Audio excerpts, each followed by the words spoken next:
2014, January 27th. And we'll start off, Mr. Jackson, are there any late items at this point? No, Your Worship, there are no late items. Thank you. So we'll ask now for a motion for the adoption of the agenda. So moved, Your Worship. Move. Second. All those in favor? Opposed? Motion carries. And the motion for the adoption of the minutes? Moved. Seconded. All those in favor? Opposed? Motion carries. And we'll move straight into presentations. The first presentation is Mr. Sasha Angus, and I believe we might have Mr. Hustins may come down. Is Mr. Hustins here now and do the introduction for us? Welcome, sir. Thank you very much, Mayor Rattan and councillors. Just a very quick introduction. My name is AJ Hustins, and I'm proud to be chair of the NEDC, the Nanaimo Economic Development Corporation. And I'll be very brief. We've had an extremely busy year, and I would just like to thank you for your support and introduce Sasha Angus, our CEO of the corporation, come up and give a quarterly review of what our activities have been. Well, thanks very much, Mr. Hustins, and thank you, the board, as well, for a job well done. Thank you. Okay, Mr. Angus. Worship, members of council, thank you so much for this opportunity. I would be remiss if I didn't ask, and I apologize if you beg my indulgence. We have a number of members of our board, our Tourism Leadership Committee, as well as the staff of the NEDC here tonight. If I could ask them maybe just rise and be recognized. The presentation tonight is largely due to their support and their hard work, so I want to make sure that we recognize them as Great. such. Thank you. So, as our chair mentioned, it's been a very busy 2013, and so I wanted to just go over some of the highlights with you. It's been a wonderful building opportunity for myself. It was my first full year in the job, so it's been a fantastic reception from the community. Council's been remarkably supportive, so thank you for that. And the board and I said the staff have been great. We started off 2013 with a branding exercise for economic development and tourism in the region. Infinite Possibilities is the new tagline, and it was well received, recognizing the various aspects that go into our building our local economy. We developed 2 new websites not only for the investment division, but for our tourism division as well, which were done locally and are great assets for information for people looking into either locate to Nanaimo, to have a great tourism experience in Nanaimo. And so we're very proud of those, and those will continue to grow over the next few years. We developed a number of new partnerships over the past year with local organizations like the Chamber of Commerce, Innovation Island, Community Futures, the Downtown Business Association, really making sure that the programs and services that we delivered were not being duplicated, but we were doing them in partnership to make sure that we got the best return on investment that we could. We've gotten a lot of strong regional coverage, which is something that we really wanted to make sure we were showcasing Nanaimo to the world. And so these are just a couple of examples. National Geographic, both WestJet and Air Canada's in-flight magazines hosted articles about Nanaimo. USA Today had a great feature on the region in the fall of 2012, and again about Gabriola in the spring of this year, last year, sorry. CTV, we were all over Alberta, the Vancouver Sun, and the Times Colonist on a regular basis. And so this is part of how we really accentuate and show the world what Nanaimo has to offer, not only from a quality of opportunity perspective, but from a quality of life perspective as well. When you look at some of the major highlights, the Conference Centre Hotel was obviously one of the major projects for this year. Thank you for Council's support and staff support in making this come to fruition. We are very happy to play a role in bringing the investor to town.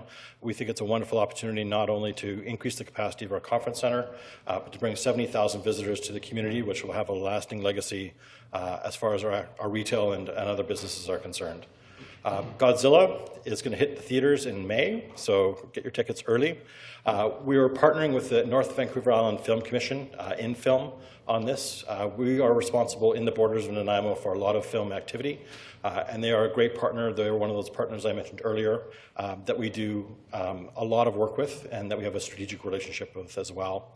Island Ferries, obviously that's an opportunity that we're continuing to work on. Lafitte Ventures, and this is one where I know the proponents in particular wanted to thank Council for the strong role that you played Being open for business is a moniker and a saying that a lot of communities have. Actually being open for business and making sure that we can meet the needs of new investors in our community are things that Council did in this case particularly well. And I know that the proponents are very, very thankful for the support that Council provided in that regard.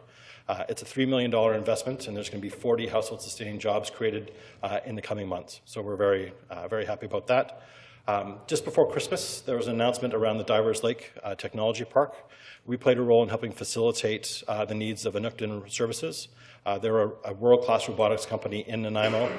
We had met with them earlier in the year, and we said, what can we help you with? They said, we need more space and purpose-built space. And the other request they had was a FedEx facility. So I'm glad to say that we delivered on both of those. And it's an important piece because business retention and expansion for our local businesses is how we get a significant amount of capital investment in the community. So making sure that we're a welcoming community, making sure that we meet their needs is the way we can help foster not only new investment, but household sustaining jobs as well. Our business conditions survey, we launched the first one in the community last year. Again, asking your customer, which are the businesses of Nanaimo, what's going right, what's going wrong, what are your forecasts for in that case for 2012, what are your projections for the future. Very much allowed us to see what their intentions were around hiring, capital investment, and I want to share some of the 2014 survey results with you this evening. And then lastly, we had quarterly forums and peer mentoring groups for a lot of the businesses in the community. This is, again, opportunities to provide them with skills to be bigger, better, faster. What we tend to find is that there's businesses in the community that have experience, whether it's export development, entering the Chinese market, you name it. And there's businesses that are going through that process now. And so it's an opportunity for us to host forums where they can mentor each other and say, I had this exact same problem 3 years ago. Here's how we addressed it. Here's the person you need to talk to in the community that helps them get through that problem and to accept new challenges and to take hold of new opportunities. When you look at the next piece was a business publication that was, again, a first for the region. 72 pages, everything you need to know about business in Nanaimo. That went into the marketplace in Victoria, Vancouver, Edmonton, and Calgary, as well as select businesses that we had sent to on our targeted lists.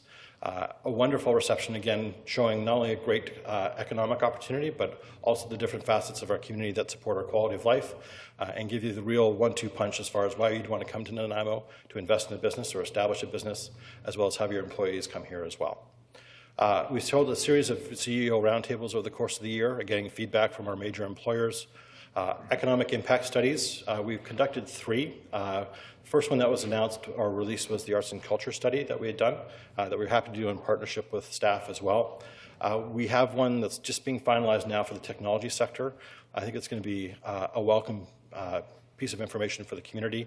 You're talking of economic impact in the hundreds of millions of dollars, which may not be what most people think, but it is a huge economic generator for this community.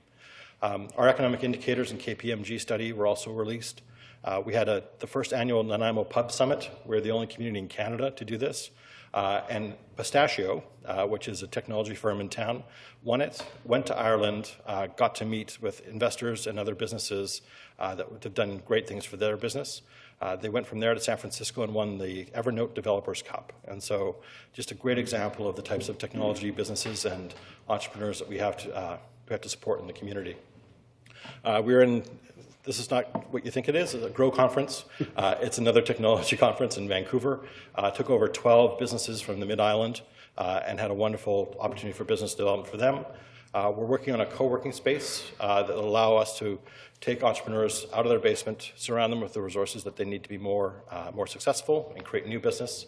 And because of the WestJet flight to Calgary, we led a regional delegation to Calgary, and we've seen great returns from that investment as well. The tourism highlights, and the tourism team has covered a lot of ground this year. It started off in the beginning of the year in February in 2013 with our Tourism Leadership Committee releasing their strategic plan.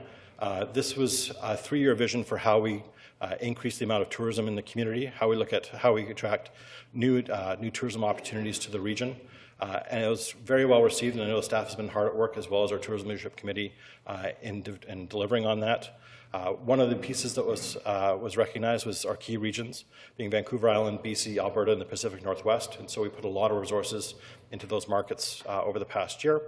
Cedar Yellow Point Trail was a brand new initiative working with the artisans and other tourism operators in the Cedar Yellow Point area to create a new trail that would allow people to come and see on the southern part of the region all there is to do and experience. Our Nanaimo Bar Trail, we're up over 30 different participants. For this year, the first time we had a Nanaimo Bar pedicure. I haven't experienced it personally, but I hear that it's excellent.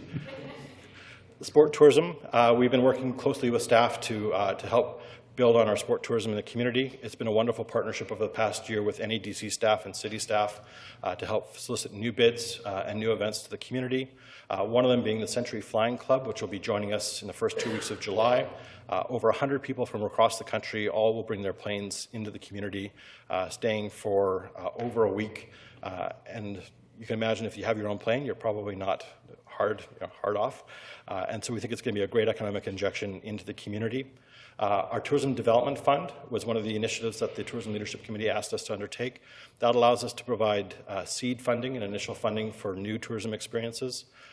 We were honored by the Tourism Vancouver Island with a Power of Partners Award for a campaign that I'll show you in a second, as well as the visitor survey and visitor centers at Northfield, the conference center, Bastion, and we did a pilot of a Segway this year, which was very popular, going out to make sure that we're right in front of the tourists with all the information they need to have a wonderful experience. This is the campaign that I mentioned earlier. It's award-winning, and it's typically Canadian, I'll put it that way. If you could ask just to roll the footage. Vancouver Island is unapologetically Canadian. We're sorry that you have to take a cruise to get here. We're sorry if you've never had a Nanaimo bar in Nanaimo. Sorry if you get a little wet in Tofino, or if the locals are a little crabby in soup. We're sorry we kept our best places secret for so long, but we won't apologize for the best vacation you've ever had. You won't be sorry you visited. This was a campaign that we ran in the spring in the Pacific Northwest, in the Seattle and Portland marketplaces. It was a partnership between ourselves, Tofino, Souk, and Blackball Ferries. Remarkably successful. We more than doubled what our expected return on this was, and so we're looking forward to doing it again this year. It was designed to make sure that people get out of Victoria, come up the island, and experience all that we have to offer here. And so we are very, very happy to see it recognized for being such a wonderful campaign. I wanted to shift gears just slightly to give you a bit of an economic update. As I mentioned, we had done an economic indicators project at the end of last year, which provided a lot of data. I won't share it all with you tonight, but I was hoping to share just a couple of pieces that I think will be interesting. One of the pieces, again, I mentioned the technology sector earlier, is around the knowledge-based industries in town. Over the past year and a half, we've seen a steady increase in the number of jobs in what they call the professional, scientific, and technical services field. These are all knowledge-based industries and knowledge-based companies that are hiring these folks. They pay very well. If you look at a developer, they typically start off at just over $60,000 a year. To put that in context, our median that's more than our median household income. So every job that we can create in this sector is like adding an additional household's worth of economic demand into our local economy. And so I'm glad to report that the region has outpaced significantly the formation of these types of businesses compared to the broader provincial average. When you look at economic growth, we've very much mirrored the BC average. And so when you look at BC economic growth of around 2%, that's what we were experiencing. There's been a bit of a dip. Unfortunately, the way they collect the statistics was not quite accurate for 2011. But we marry very closely the economic performance of the province. To put that in context, we're about 2% of the total economic output of the province of BC, but we are not even near close to 2% of the population of this province. And so on a per capita basis, our gross domestic product is better than Victoria, it's better than the Lower Mainland, it's better than a host of communities in and around the province, which means we are a productive workforce, we have great companies, and for the first time, when we ran the numbers, we knew what the sum total of the economic output for the region is. It's $3.86 billion. That's billion with a B. And it's a remarkable number, one that we want to track year in and year out to make sure that that number continues to grow and continues to provide household-sustaining jobs for the citizens of the community. When you look at the fire sector, so it's not quite what you think. It's finance, insurance, and real estate. We've been keeping pace with the provincial average over the past number of years. One piece that is starting to become a bit of an issue, and I think many communities across the province will face this, is demographics. And so we have an aging workforce. We also have an aging business ownership group in the community. And so this is one of the pieces that as we move forward, I know is a priority for the board, is how do we attract the talent that we need? How do we develop the local talent that we have in order to make sure that our businesses have the workforce that they need? Prospective new entrepreneurs are here and they stay at home so we can continue to create a prosperous economy for our local citizens. Just want to share with you again a couple of points from the latest business condition survey that we undertook. We're still crunching a lot of the data, but these are some pieces that I thought I wanted to share for council's sake. Roughly 50% of the people, the businesses surveyed in 2014, expected economic conditions to improve. That's an increase from about 32% last year. Over 50% of them expect to see an increase in sales revenue, which is correlated with what we've seen in with the employment market. We've seen a steady increase from part-time jobs to full-time jobs over the course of the past year. That's largely due to new business that the businesses are getting and an increased confidence in their business prospects going forward. About 15% of the businesses last year increased their capital investment. The average increase was about 46%.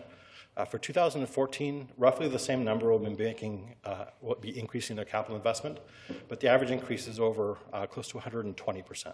And so I think we've seen that initially anyway in building permits and building permit values. I know that staff have reported on. And so again, it's hopefully a bit of a harbinger for things to come as far as increased capital investment and the economic spin-off that will bring. As I mentioned earlier, the number of businesses that are looking at skilled workforce is becoming a bit of a challenge for those folks that said it was either very hard or hard to find the folks that they need to continue to grow their business. And so that will be, I know, a priority for the NEDC and other community partners going forward. Wanted quickly just to show you a couple campaigns that we're running. We just started this campaign about 2 weeks ago in the Victoria marketplace. We have a number of attributes in the Nanaimo region that are excellent and are very competitive against Victoria as a broader community. And so what we wanted to do was showcase a number of CEOs in the Nanaimo region, explain why they like Nanaimo as a place to do business and why they have their business here, and then use some of the statistics that we drew over the fall in order to make the case as far as our business competitiveness goes and our ability to attract new business to the region. We launched it a couple weeks ago. We've already been seeing emails from businesses in the community in Victoria. I know there's coverage in the Times Colonist that we didn't have to pay for, which is great. And I think we'll be on CFAX tomorrow at 1:30 talking about it more. And so it's something that we have as far as zone available land, our cost of doing business is better. And so I think there's an opportunity for us to draw more business out of that marketplace in the years to come. And lastly, the two publications that we're very proud of, Business in Nanaimo in the region was the one that I mentioned that went into Vancouver, Edmonton, and Calgary, as well as Victoria. And then our new experience guide for the region as well. This was a collaboration between the staff and our Tourism Leadership Committee to produce, and so that goes into a number of different marketplaces in and around the province as well as others farther afield. And so wanted to say thank you to Council for your support. It's been an excellent 2013. We're looking forward to the same in 2014. And for any questions, I'd be happy to answer any questions that you might have. Thank you, Mr. Angus. There are some questions. I just want to say a great presentation, very positive indeed, and it seems like 2014 hopefully will be a very good year for Nanaimo District. So, and thank you and your team for the effort because it doesn't come by luck. Hard work seems to be the result of why you've achieved the goals you have.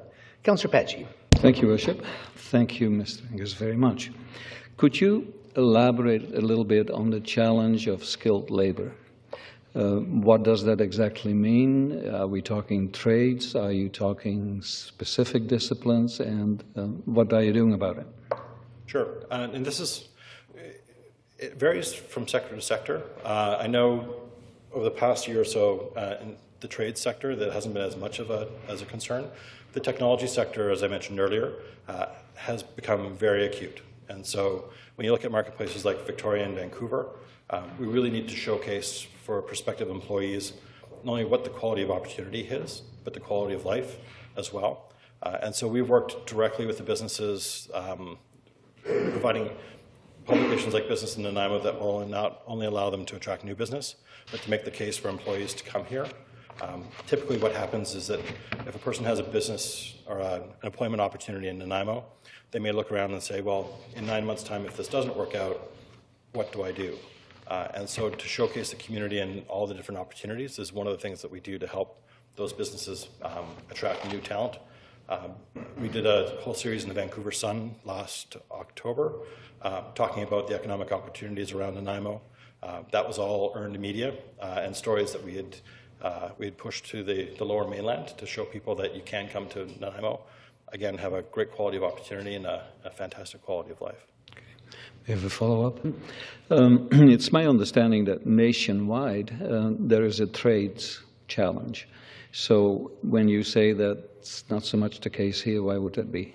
It has been more as acute over the past 12 months, but it's, I know, something that's going forward that the demographic forces will be a challenge. And so we're very fortunate to have Greg Bennington from the Vancouver Island Construction Association on our board, Dr. Nielsen from VIU. And so I think there's going to be opportunities going forward for us to have a concerted effort around how we attract the skills that we need across a host of different industries as well. Thank you. Thank you. Councillor Johnstone. Thank you, Your Worship. Thank you, Sasha. It's a great presentation. One thing that sticks out in my mind as being a huge problem, and particularly with the tourism industry, is the increased costs in BC Ferries and the reduction in scheduling. Is NEDC partaking at all in the coalition, or do you have any involvement with trying to turn that around, or do you think it's a futile? No, particularly over the past year, there's been a host of different venues for us to go and talk to BC Ferries and the provincial government. And so we've taken ourselves up each of those opportunities. I know staff was in Gabriola Island just 4 or 5 weeks ago when BC Ferries had their forum there. We, through TAVI and a few of the other organizations on the tourism side, have done a lot of work around the importance of BC Ferries and making sure that it's sustainable as well as affordable. We also work very closely with a number of our businesses. And so one of the industries, the film industry actually, was having a tough time because increasing rates on BC Ferries was causing them increased production costs on Vancouver Island. So we were happy to broker with InFilm a number of meetings with other transportation companies that may be able to provide them the services they need at a reduced cost. And I think we were successful in that. So we've done a lot of work as far as making sure that they're aware of what our concerns are, what the challenges are, and how we can make sure that the system is sustainable but also affordable as well. Good, thank you, Sash. And just to follow up, I'd like to offer a challenge to you and Chelsea and Scott and all your tourism, wonderful tourism people. One day this winter, I was watching the Kelly and Michael show on TV, which was being filmed in PEI. They came out of New York, their film studios, and they were doing a week-long segment of their show in PEI. And I thought the whole time, what a wonderful marketing opportunity that was for them. And I thought, well, we could do the same on the West Coast. So maybe you could put out the challenge to them and see if they'd entertain coming to Nanaimo. My wife was a huge fan of that show, so just Yeah. to So is my self-interest, husband. I think that's a wonderful idea. Anyway, there you go. I think if we could get them here, that would be a real coup. Fantastic. Thank you. Thank We'll you. try. But no pressure, of course. No, none. Councillor McKay. Thank you, Your Worship. Thank you for your presentation. I've got a couple of questions for you. First off, what do you know about the start date of construction of the Long Lake Tech Centre? I know they would like to try and get the facility built as soon as possible. Inukden Services, I believe, their sort of goal is for the fall timeframe. And we're working and doing everything we can to help them along that path, including other prospective tenants and other business development as well. Okay, thank you. Thank you. And a follow-up, number two is, you just touched on it briefly, and I think I've had a conversation with somebody that's involved in it. Tell me about the grow space. Sure. There's a number of communities that have what are called co-working spaces, and it's an opportunity at a very low price point for people to have literally a desk in a very open space, and then surround them with the resources that they need to take their what is probably a good idea and turn it into a business. And so we think there's a potential opportunity in Nanaimo to have a similar sort of co-working space. Vancouver's got them. We've been to the ones in Calgary and other communities to look at what they have to offer. And so we think it's a wonderful opportunity to really foster entrepreneurship and that innovation. And we've got partners that I think can deliver the services that they need incredibly well. Innovation Island has mentoring programs. They've got accelerator programs. And so it's an ongoing discussion that we're having right now about the opportunity in Nanaimo to have a similar sort of facility. It sounds an awful lot like the Centre for Social Innovation in Toronto. It'd be very similar in some respects. We wouldn't, most of the companies I think that would benefit from this are partly in the technology sector, where they can scale very quickly, and we can get them on their way and hopefully succeed and then out the door to other commercial space. But it's a wonderful opportunity, again, to take the resources that are there, to take the entrepreneurs and to help them make their businesses better.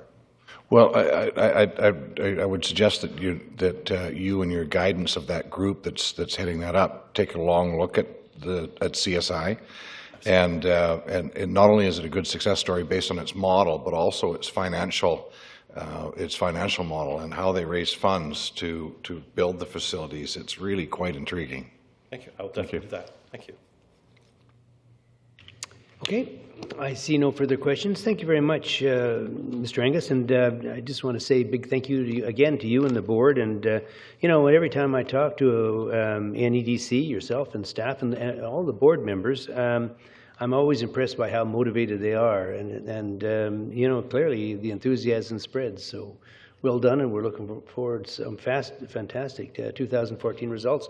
And we want to see also how well you're going to make out with Councillor Johnson's challenge here too. So. Yes. Nothing ventured, nothing gained. Are there any West Coast shows we can take? Anyway, thank you again. Thank you Much again. appreciated. Now, we move into the next presentation. Mr. Dave Whitty, Chair, South Downtown Waterfront Committee, to provide a presentation regarding the committee's report, Framing the Future, a Vision and Guiding Principles. Welcome, sir.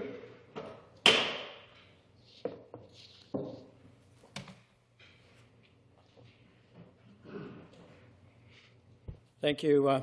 Thanks for having us. On behalf of the South Downtown Waterfront Initiative Committee, we're pleased to provide you with our overview report tonight. We provided a one-page letter as well that we may want to follow up with later. Tonight, quickly, the agenda is to provide you with a synopsis of the work that we've done and introduce the committee.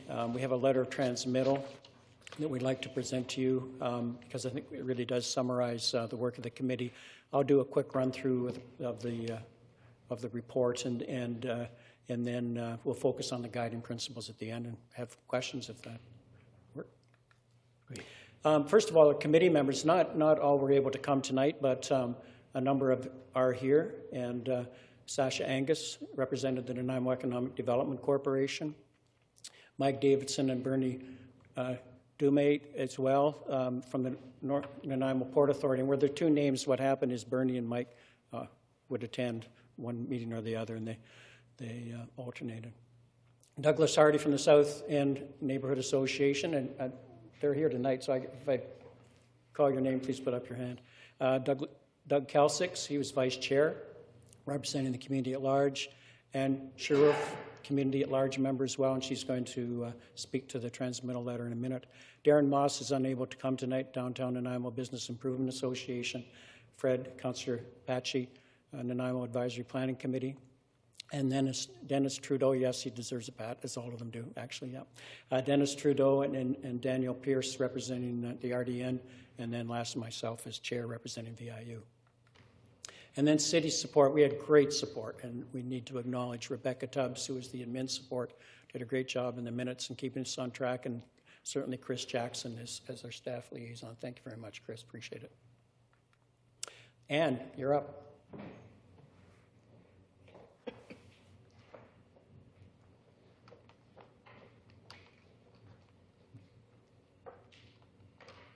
Thank you, Dr. Whitty, Mayor and Council. The South Downtown Waterfront Initiative Committee is pleased to provide a vision and guiding principles for the South Downtown Waterfront as per the mandate provided by the City in June 2013. The committee has encouraged a transparent and community-based process that has led to the Framing the Future technical report and Framing the Future vision and guiding principles. Framing the Future identifies an important city-building opportunity for Nanaimo, one that is unparalleled in the city's history. That opportunity must be seized and acted upon. The committee believes this process has opened up a community dialogue that deserves further nurturing. Nanaimo First Nation is a key partner if the area is to achieve its full success, and the committee urges the city to continue to engage the First Nation in discussions related to the area. Likewise, the Port Authority and adjacent neighbourhoods have significant interest in the development of the area. Their continued involvement in discussions that foster mutual benefits will be critical to the successful transition of the South Downtown Waterfront. While the vision and guiding principles present a framework for the long-term development of the area, the committee is cognizant of the implications of immediate needs and near-term opportunities that may impact the site. The committee urges the City of Nanaimo to articulate planning design over the immediate and near term that does not compromise the promise of the area. Given the apparent potential development of several initiatives over the near term, including a transit hub and fast ferries, the committee believes that a group should be tasked with transitioning Framing the Future and monitoring short-term initiatives. The potential is far too significant to be lost on near-term actions that do not address long-term needs. One other issue not explicit in the South Downtown Waterfront Initiative mandate requires some critical thinking: the notion of a structure for ongoing planning and development management.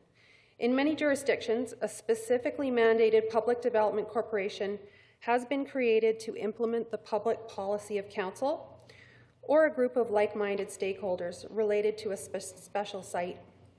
The Boston Redevelopment Authority, Toronto Harbourfront, Vancouver, Granville Island, and Winnipeg, North Portage, the Forks and Centre Venture are a few examples of the successful carrying forward of a complex vision for a significant site.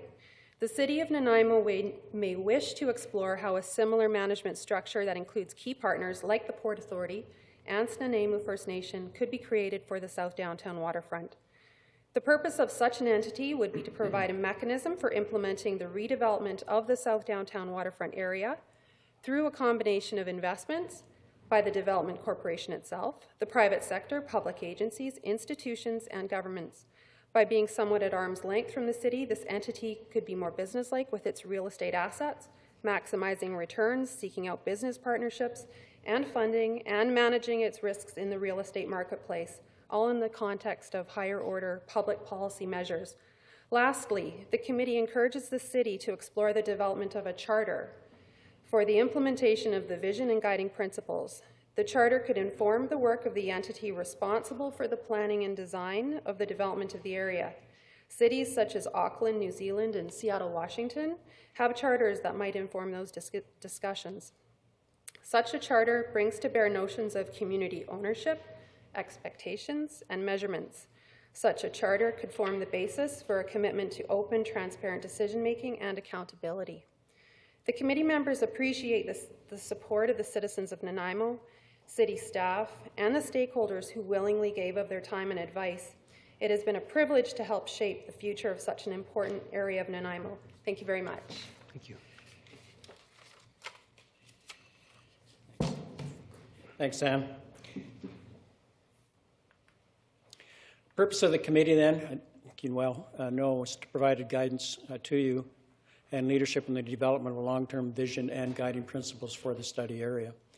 And we were tasked not to create a regulatory document or detailed plan, so we certainly did not do that. As you know, there's a multiplicity of landowners, and the site is quite a large site, and the city has certainly a significant portion of it through the Wilcox property purchase.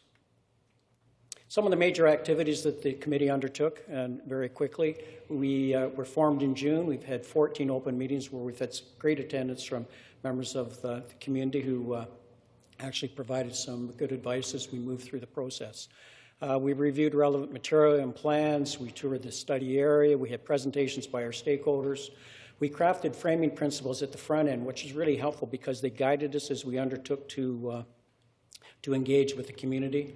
We launched a website. October to January, we started to really narrow down then. We had a harbor fair. I'll report on that in more detail in a moment. We had a transportation workshop, external stakeholder meetings, public lecture, Dr. Beasley in this room. We had an ideas forum. We also had a planning design charrette, and then we completed the technical and visioning reports. The framing principles, as I mentioned, we did early on, and they did provide some good direction for the committee in our work, and you see them here on the right, some of the images from the Harbor Fair. Some of the key considerations that I think that certainly as we go forward here and the city moves forward to keep in mind. Tsunami First Nation is implementing provisions of its Douglas Treaty. The outcome of those outstanding grievances could alter significantly the way in which future decisions are made for the area. We don't know, but that may end up before the courts and we may know more. The Nanaimo Port Authority, which is the largest landholder, has jurisdictional control over land use, including limitations on many forms of development. And anecdotally, and more so now following Sasha's report, so perhaps less anecdotal now, Nanaimo may be on the cusp of a reinvigorated future that may provide future opportunities, growth opportunities for high-quality development. And then last key point for consideration is the waterfront use is changing. C-SPAN and others are modifying their methods of operation. Rail use is changing, and certainly ferry use is being modified as well. The two documents then, Framing the Future, the technical report provides a summary of the background material. That's the table of contents there. One key thing we wanted to review quickly tonight was the public engagement portion of the process. We had over 600 citizens engaged in the process through the Harbor Fair, where we had 300 people involved, Dr. Beasley's presentation. We had the ideas forum as well.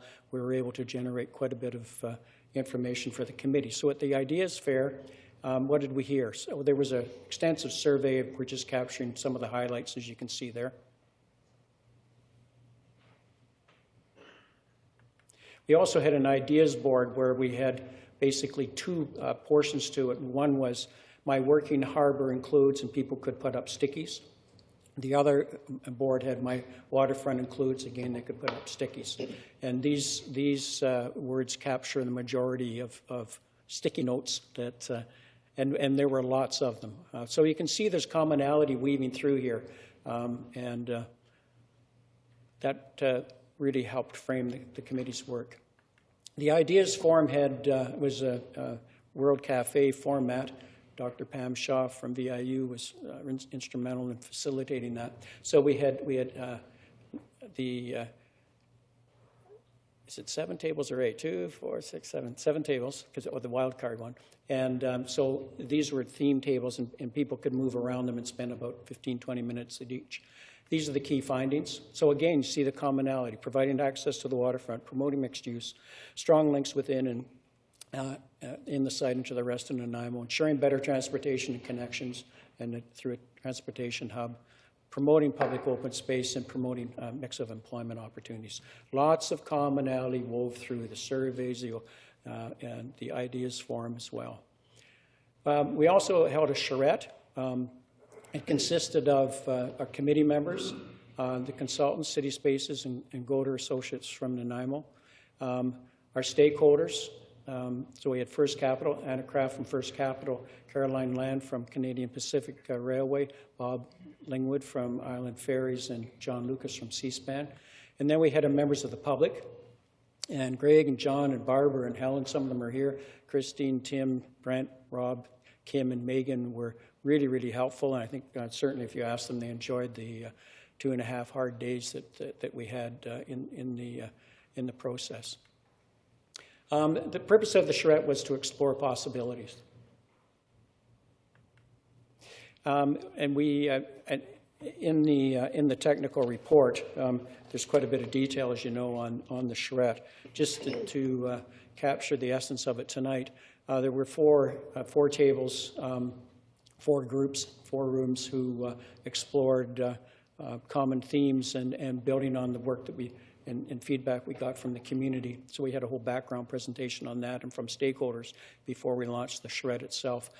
These images are just to capture the notion that there were long-term, mid-term, immediate, short-term, and then long-term again, and just different possibilities. And that was the intent of the charrette, to give us a sense of what were the possibilities on this really quite significant site.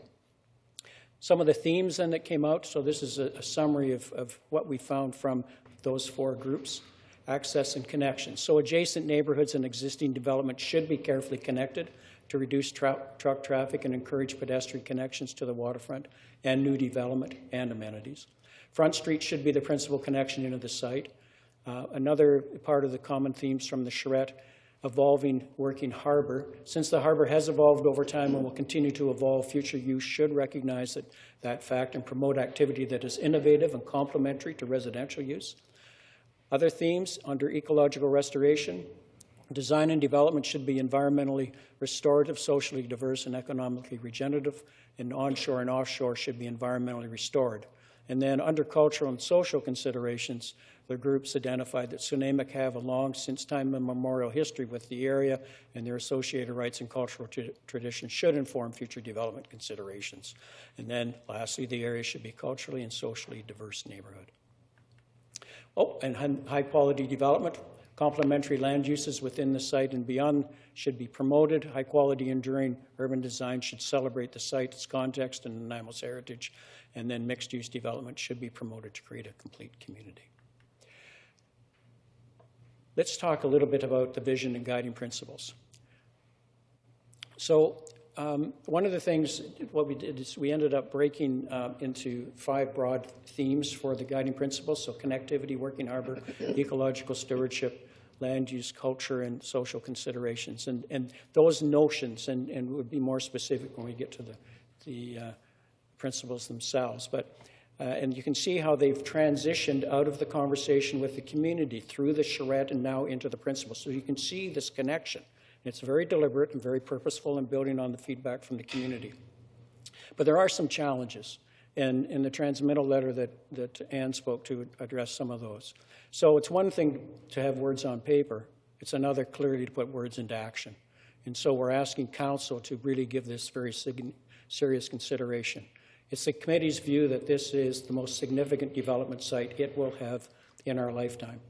And I would say lifetime for those that are just carrying a little baby, rather than an older person such as myself. Temporary uses are actually also something that we need to really be cognizant of. So what we're saying is that, yes, there will be temporary uses, but as they get framed out, they should be framed out in such a way that they don't compromise the long-term opportunities of the site. So there needs to be careful consideration given as to how those temporary uses actually frame out.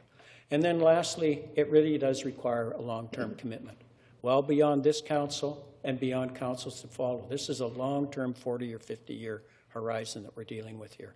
So it makes it a challenge for a committee to report back on that. And hence, when you look at this document, it is about words rather than plans, because plans will morph and change over time. So we need the guiding principles first. Some thoughts on vision, some images. And very quickly then, so the guiding principles in the case of area plans and site plans that might follow, quite simply, they frame that conversation. They should frame that conversation. So any area plans and detailed site plans that subsequently happen and are developed should be framed by the guiding principles. Guiding principles are the umbrella. Secondly, if there are development proposals, particular development proposals, maybe the short term, longer term, they need to go through the guiding principles filter. The committee believes that then there's 3 things that could happen. The guiding principles support the development proposal, so undertake detailed development proposal development. Maybe the development proposal needs to be modified to better fit the guiding principles, so then put it back through the sieve. Or maybe the development should be rejected because, in fact, they're counter to the guiding principles. What are the 5 guiding principle topics? Promote access and connectivity to local neighborhoods, the city, and the region. Support an evolving working harbor. Promote ecological positive development. promote bold, resilient, and visionary land use, and embed cultural and social considerations in future decisions. So we're going to speak about, refer to each of the principles embedded within these topics. So guiding principle 1, promote access and connectivity to local neighborhoods, the city, and the region. So bear with me. We think the committee believes it's important to actually go through each of these principles because they are the plan of action. Physical connection should include walkways, roads, and waterfront development that positively links the site to its surroundings and encourages activities that promote social diversity and integration. Roads need to connect with local neighborhoods by adhering to recommendations set out in approved neighborhood plans and ensuring that heavy truck traffic does not disrupt or threaten residential neighborhoods. Again, carrying on with guiding principle 1, cycling and pedestrian-friendly access to and through the site should be a priority for street networks and non-vehicle pathways. The site should be recognized as a regional gateway to and from Vancouver Island. A waterfront walkway should be developed along the water's edge, connecting to existing waterfront walkways in the downtown. And an integrated transportation hub with private and public multimodal forms of connectivity among land, sea, residential, industrial, and commercial activities should be promoted. Guiding principle 2, support an evolving working harbor. A productive working harbor providing household sustaining employment should be encouraged and promoted. Future harbor activities and uses should be complementary to and in the interest of the surrounding community, city, and region. The concept of a working harbor should be maintained as a core component of the Nanaimo economy by supporting existing uses and anticipating and providing for future complementary uses where economically, environmentally, and socially feasible. Future industrial development should be strategic to the economic and social well-being of Nanaimo. Consideration should be given to the creation of economic activity that is innovative and complementary to adjacent development.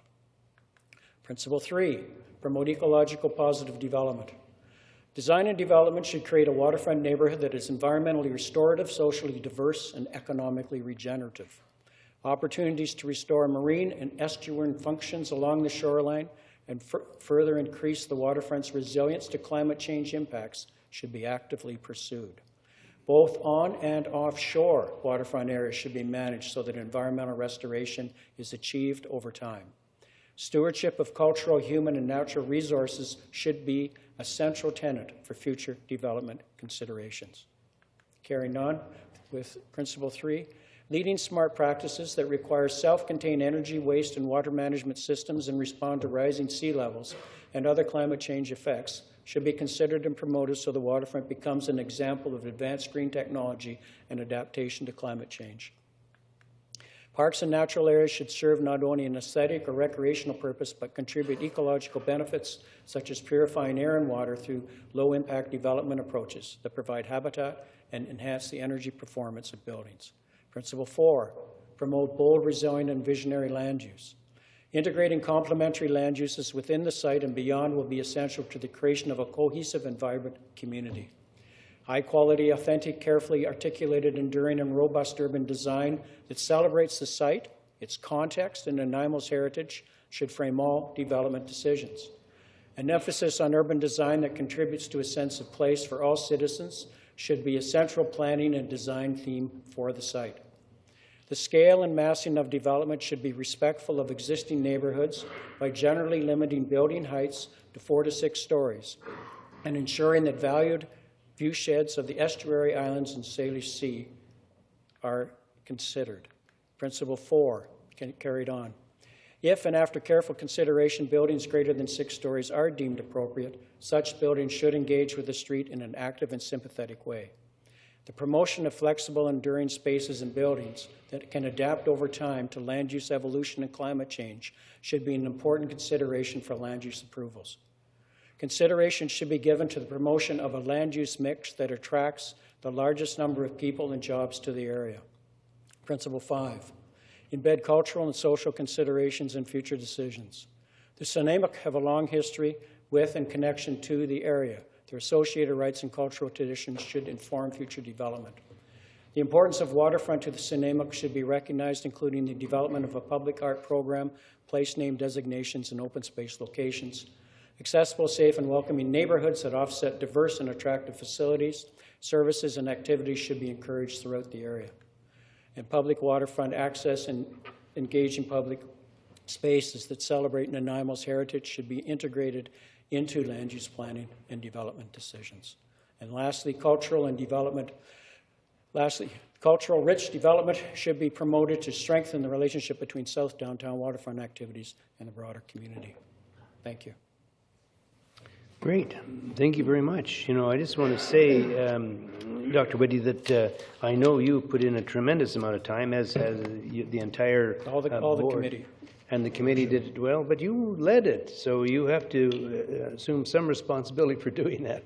But I think you did a wonderful job, and you know, from all accounts I've heard, you were a great taskmaster. You worked hard at the craft, and I think the product that you've developed is impressive, to say the least. Very, very appreciative by the city. Well, let me say, if I may, that what made it all worthwhile was, one, working with such delightful committee, two, the extensive interest of the community in participating and providing really helpful advice, and thirdly, working on a site of this significance. And I've been around the block. I've worked across Canada, I've worked internationally. I've seen lots of sites. I've worked on some really cool sites. This is right at the top. I just hope the city really understands that. This is a huge opportunity. Well, I think we do, and I share your enthusiasm on that. And Councillor Paggi, would you like to share some thoughts on this yourself? I can do that. Thank you, Dr. Whitty, very much. You've taken away half of my speaking notes, so that will make it a lot shorter than yours. You know, I have to give it to you. You run a tight ship, and although sometimes having to get up at 6:30 in the morning to attend your meetings, not always for the best circumstances in my mind, it all worked and I got used to it. So thank you for the way in which you conducted the committee. It's been really a fabulous example. Also, thank you to my fellow committee members. Come on, stand up one more time and take some credit here if you didn't do it. They all worked very hard. They're immensely talented people, and it was a privilege to work with them, and I learned a lot. I also want to thank, on behalf of the city, the more than 700, I have 100 more than you, community participants who engaged in the process through the variety of community events that you already mentioned. It's really important that we maintain the momentum that is in place right now. And, you know, there are many short-term actions that will be required before we can move forward with the larger vision, including the engineering design for the extension of Front Street, the removal of obsolete structures, and further environmental investigation. All really, really important things that we should start with soon. So as we've heard tonight, Your Worship, this collaboration has resulted in agreement on guiding principles and a vision which provide a framework for future development of this last urban frontier, and that is such an appropriate manner of calling it. And to continue with this spirit of the process, I think it's also important to hear from committee partners, and in particular from Chenemo First Nation. And it is for that reason and those reasons, Your Worship, that I wish to make the following motion, which has 5 parts to it. Number 1 is that we receive Dr. Whitty's presentation this evening.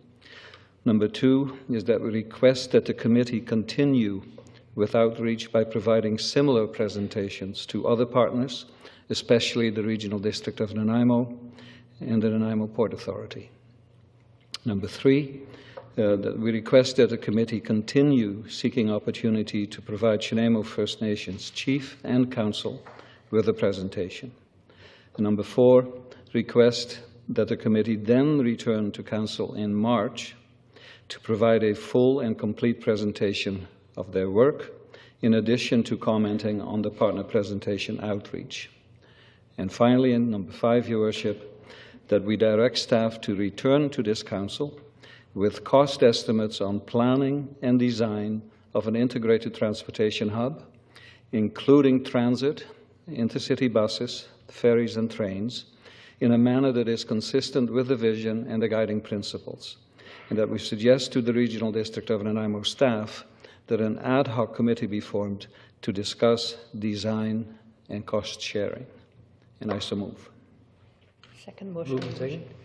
Discussion on that. Mr. Jackson, do you have a copy of these already? Yes, we do, Your Worship. Okay, so we don't have to call on Councillor Patchy to present it to you. He's done it very efficiently in advance. I appreciate that. And if I may just speak on that motion very shortly. This is done, Your Worship, keeping in mind that there are short-term things looming at the horizon of a portion of this land, that being the transit hub and the fast ferry situation. And as I said earlier, while the momentum is here and while this council hopefully is convinced that the things that happen on those lands from this point on, that they're being looked at through the sieve, as Dr. Whitty so aptly called it, of the vision and the 5 guiding principles. Now is the time to start working on it. And by way of particular point 5 of my motion, I think that can be a worthwhile beginning of what needs to be done short term. Great. Well, you know, I mean, I think it's a pretty exciting opportunity, and I totally agree with Dr. Whitty that this is an incredible piece of property, some 27 acres in total, and this is the type of thing we want to make sure is developed the right way. And I think your committee and yourself have worked hard to ensure that's going to happen. And again, I'm really appreciative. We have some more questions. Councillor Bestwick. Thank you, Your Worship. Thank you, Dr. Whitty. Much appreciation to yourself and your team for bringing forward the information that you have to date. I have no doubt that this 5-part motion will be successful. And I just have a question, if I may, to my colleague, Councillor Patchy, that upon return in March with more detailed information will allow us more opportunity to look through many more lenses of where we may choose to examine. Is that fair?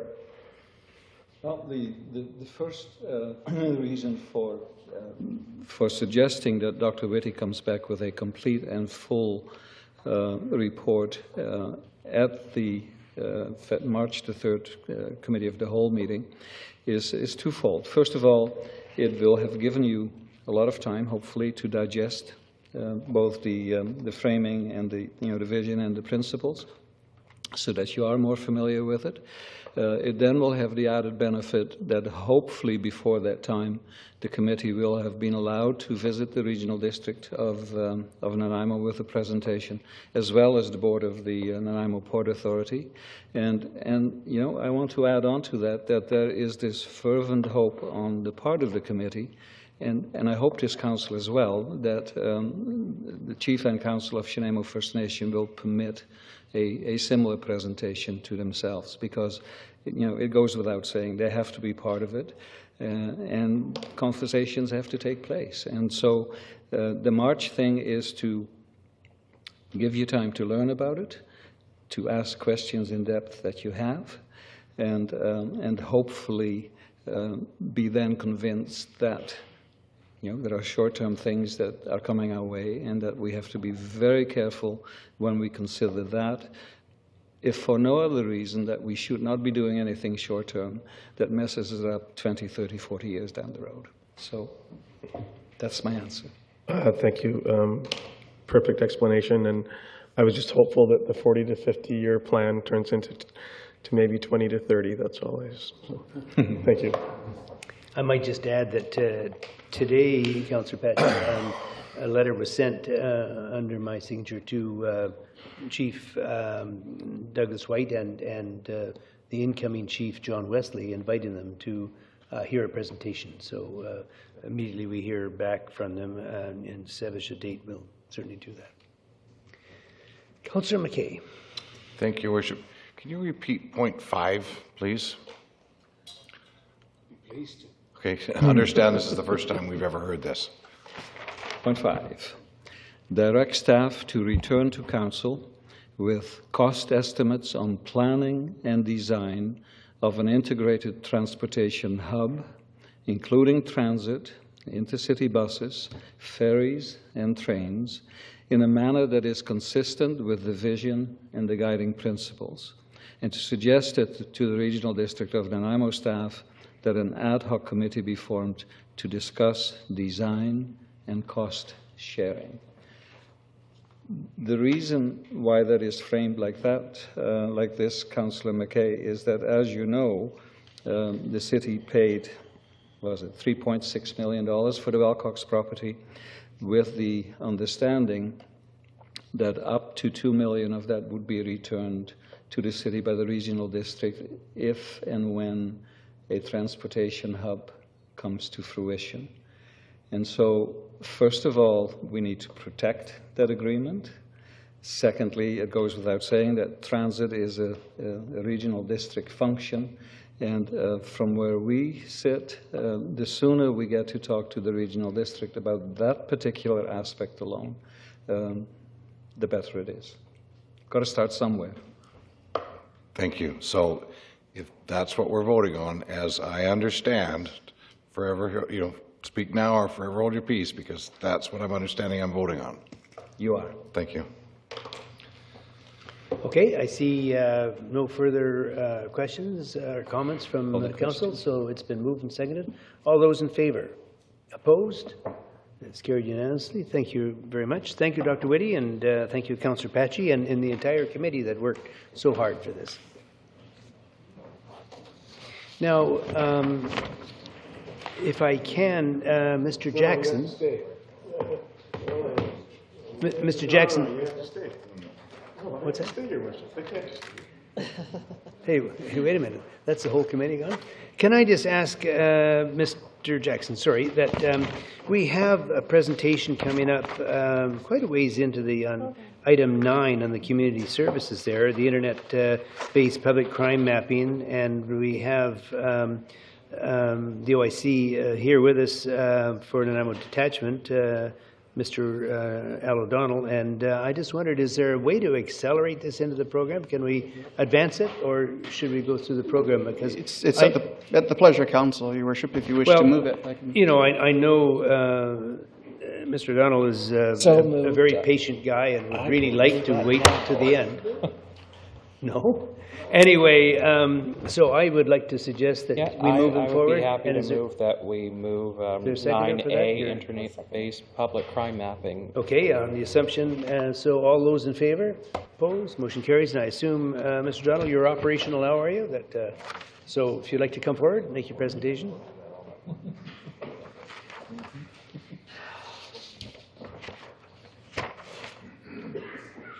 Studying everything. See a multiplex on there?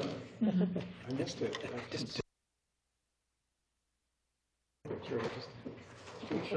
We need more land. Welcome, sir. Yeah. Your Worship, I'd like to reintroduce the crime map application prior to deferring to our technology experts, who will walk everybody through the process. The crime map application will allow the public to review property crimes occurrences within the municipal borders of Nanaimo, with data being available for the past 6 months. This initiative follows the RCMP strategic plan of crime reduction, public safety, and building trust within the community, as endorsed by City Council. This has been a partnership between the City of Nanaimo, Legislative Services and Information Technology Department, and the Nanaimo RCMP. And I'd like to introduce Mr. Dan Stevens, City of Nanaimo, Information Technology Application Support, and Mr. Rylan Wellwood, right next to me here, Nanaimo RCMP Analytics and Knowledge Management, who will give us further details, and they'll give a demonstration of the crime map functionality.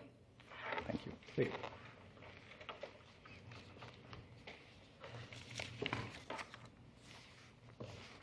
Thank you, Inspector O'Donnell. Good evening, Your Worship, councillors. As Inspector O'Donnell noted, this development is a partnership between the City of Nanaimo and the Nanaimo RCMP. While both organizations work together to manage and bring the project to completion, it is important to note that the future of the crime map application, maintenance and hosting of the tool itself, rests with the City of Nanaimo. The Nanaimo RCMP are committed to providing anonymized data on a weekly basis in order to support the functionality of the crime map. I would very quickly like to thank Mr. Dan Stevens, Application Support within the Legislative Services and Information Technology Department, Mr. Stevens was tasked with the development of the crime map and produced some outstanding work. In addition to the work completed by the City of Nanaimo and the Nanaimo RCMP, we were able to leverage resources at E-Division, or British Columbia, headquarters to assist with policy and portions of the data anonymization process. The crime mapping application, as Inspector O'Donnell mentioned, is for displaying property crime information with a 6-month history. And in making this type of information available to the public, the application contributes to transparency, which is consistent with both the City of Nanaimo and the Nanaimo RCMP strategic plans. The tool itself was developed as a means for communicating this type of information to the public for the purpose of education and awareness, congruent with crime prevention strategies, and provides an opportunity for the community to increase public safety, working towards safer homes and safer communities. For example, community policing volunteers or block watch groups can educate themselves on property crime activity in their area and or neighboring areas, adjusting their efforts as occurrence locations and volumes of these types of occurrences change, allowing such groups to self-serve this information, contributing to well-informed decision-making. At this time, I'd just like to run through 2 brief, quick demonstrations of the actual crime map application itself. Dan, are you ready?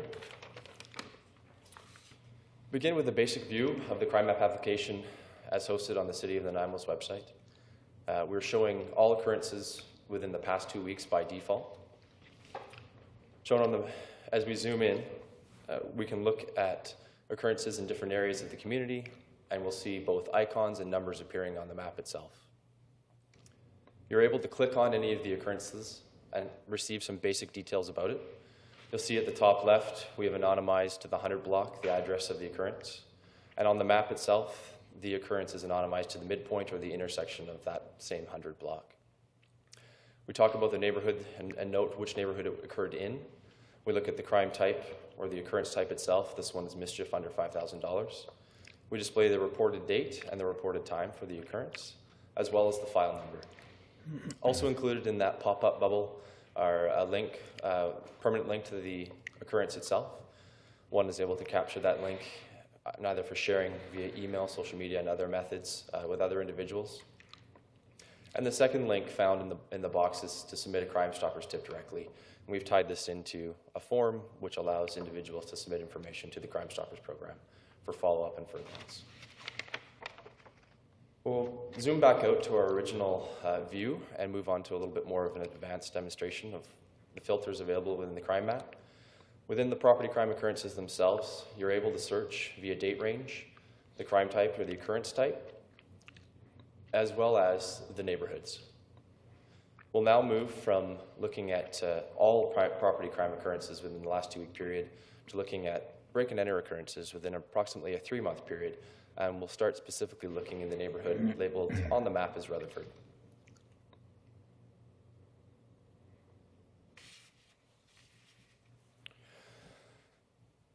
We zoom into the neighborhood space for Rutherford and particularly interested in the south portion, the 3 occurrences. We have one here showing up in the 3200 block of Island Highway North and one, again, just across, labeled at the same address. The second link was the one of interest. It was something that I had maybe stumbled across the same date of the 18th of November in 2013. I happened to have been driving by and had noticed some suspicious behavior and came to have a look at the crime map application and realized that this was indeed what I had witnessed, and I wanted to submit a Crime Stoppers tip. Very easy for me to do so. Simply click on the Crime Stoppers link, fill out the form, and wait to be contacted or to receive additional, and be able to provide additional information to the Crime Stoppers program for follow-up. We move on to show a little bit more about what the application can do.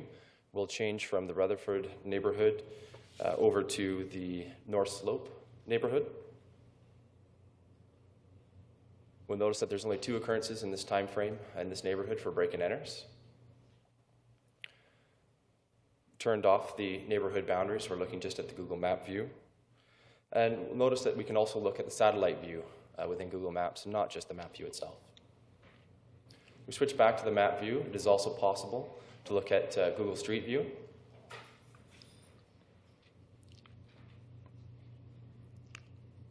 Now again, the icon does show up in the street view itself, but this is an anonymized location, and the crime did not occur at this exact spot.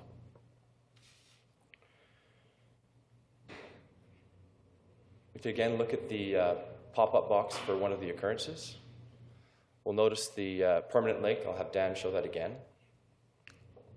Very simple to copy this URL and share it on Facebook, on Twitter, bring it up in another window.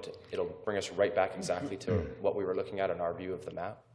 It can be shared through a number of different social networking media platforms with anybody that would have interest in having a look at it. Somebody within the Blockwatch group, some other community interest group would like to know. On the very bottom left of the mapping application, we also have a permanent link which shows the entire map view extent and not just a single view that we were looking at for the one occurrence.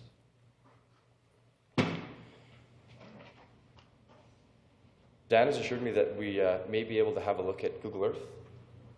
We'll give it a try. Google Earth functionality was built into the crime mapping application.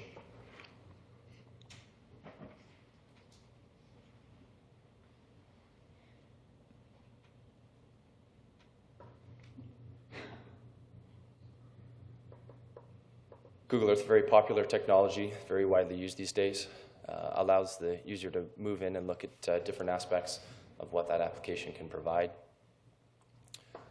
The last piece to show quickly, outside of Google Earth, is just that we can also look at this data within a Google Map interface on a larger window format, not limited to the size that we were viewing, which allows us to move around and look at the information. The last piece to quickly discuss regarding the application itself is that the application supports open data. It is possible to export and download the data in 5 different formats, which can be used in a number of different platforms, which means that this data and information is available to a number of individuals. Examples would include criminology students at University of Vancouver Island for use in any of their projects or studies, as well as any other interest groups that may want to develop applications or use the data within their applications.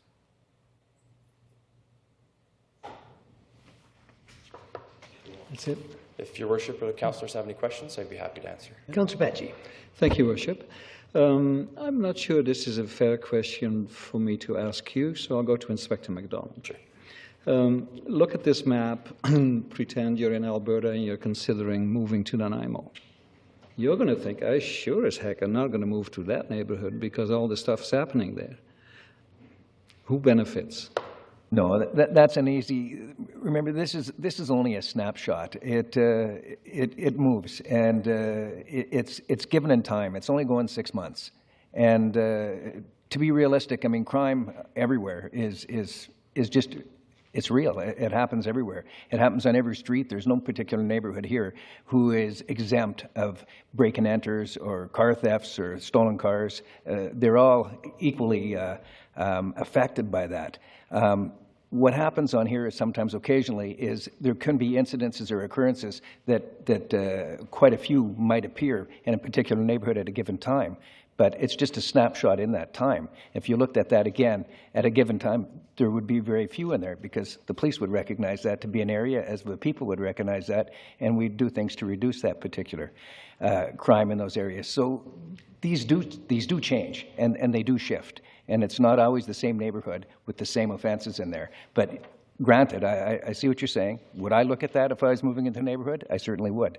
But I'd also maybe do a little bit more research and ask if that's an affected neighborhood and that. I mean, sense goes. But I hear you. But again, that does change, and it's fluid. So the basic question remains, though, who benefits from this? Well, I think the public, and that's who it's out for. In what way? Well, because number one, they can see what's going on in their neighborhood. They can be a lot more informed. It's easy to live in your neighborhood thinking that nothing occurs. Well, you have a look and see something does occur. And you can tell at times when there's suspicious people, suspicious things going on, maybe it's worthwhile to phone the police. And a lot of times we don't get those calls. When we do get those calls, we do react. And it helps reduce crime. Judging by your map, if I look right now, I need to go home and check my door. But thank you, Inspector. According to the map, it's too late. We're hoping to reduce that. Councillor Anderson.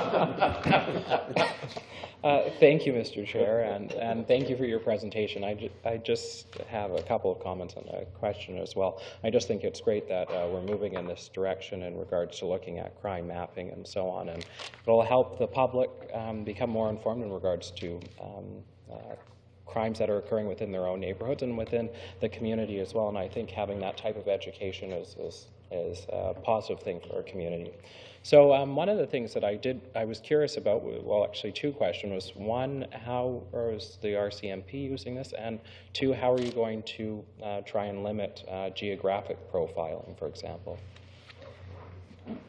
We use it a little bit more detail than what we're providing here, so that we can do our own targeting and how we do our particular work. I mean, what we do, again, crime is fluid, so we look every week on where we're focusing on, and it's important to have this kind of technology to see exactly where the hot spots, what we refer to as hot spots, are, and for what purpose are they hot spots. Usually, there's an answer to that, and so it really does help us change those spots, and that's why I said they do change and they will change, because when we see a particular problem in a particular area, we'll put the resources and the focus on there. We'll talk to the public. We'll use media to talk to the public on different areas. We'll use our Block Watch, our COPS program.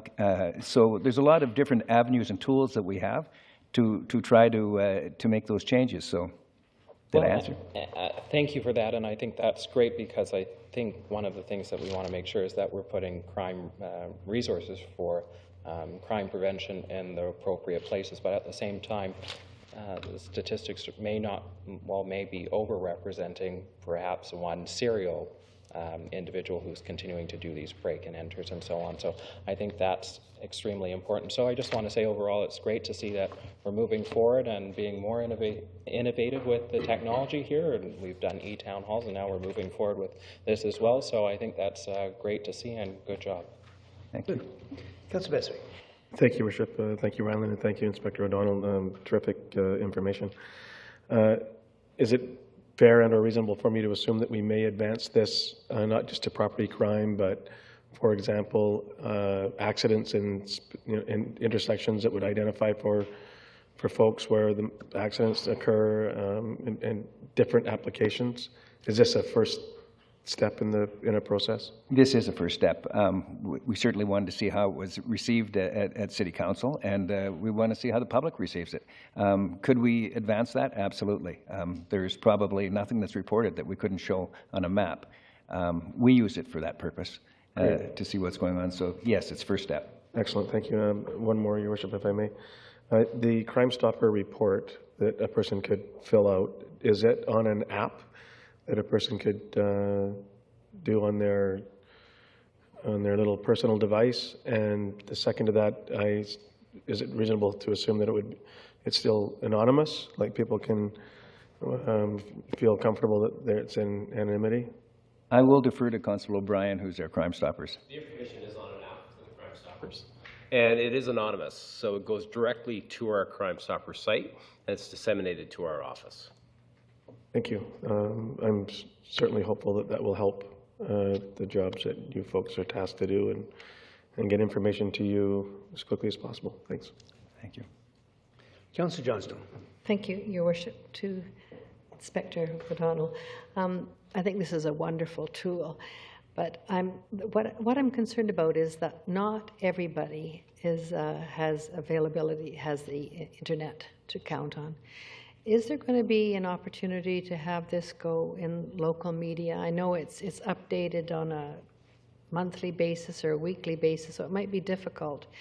But even to highlight for citizens that don't use the internet where the activity areas are, I think would be important. I think it's a real deterrent for crime, by the way. I think when the criminals, the active people out there that are doing these crimes know that we're exposing them, and there's eyes on the street and people are going to be more cognizant of the fact, I think that's going to be wonderful. But I would like all people to be able to access this information. Excellent question, and I think it's been discussed here. Gary? Yes, the media has been asking for this for some time. And this is a wonderful way to engage the public and will lead to lots of conversation. For example, if we have break-and-enters in an area or theft in vehicles, which we experience sometimes, the media, of course, will gravitate to that. They'll be able to publish that in their online or local newspapers or the radios and talk about it. And then we can turn discuss that also.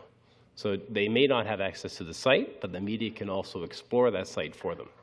Fantastic, thank you. Great.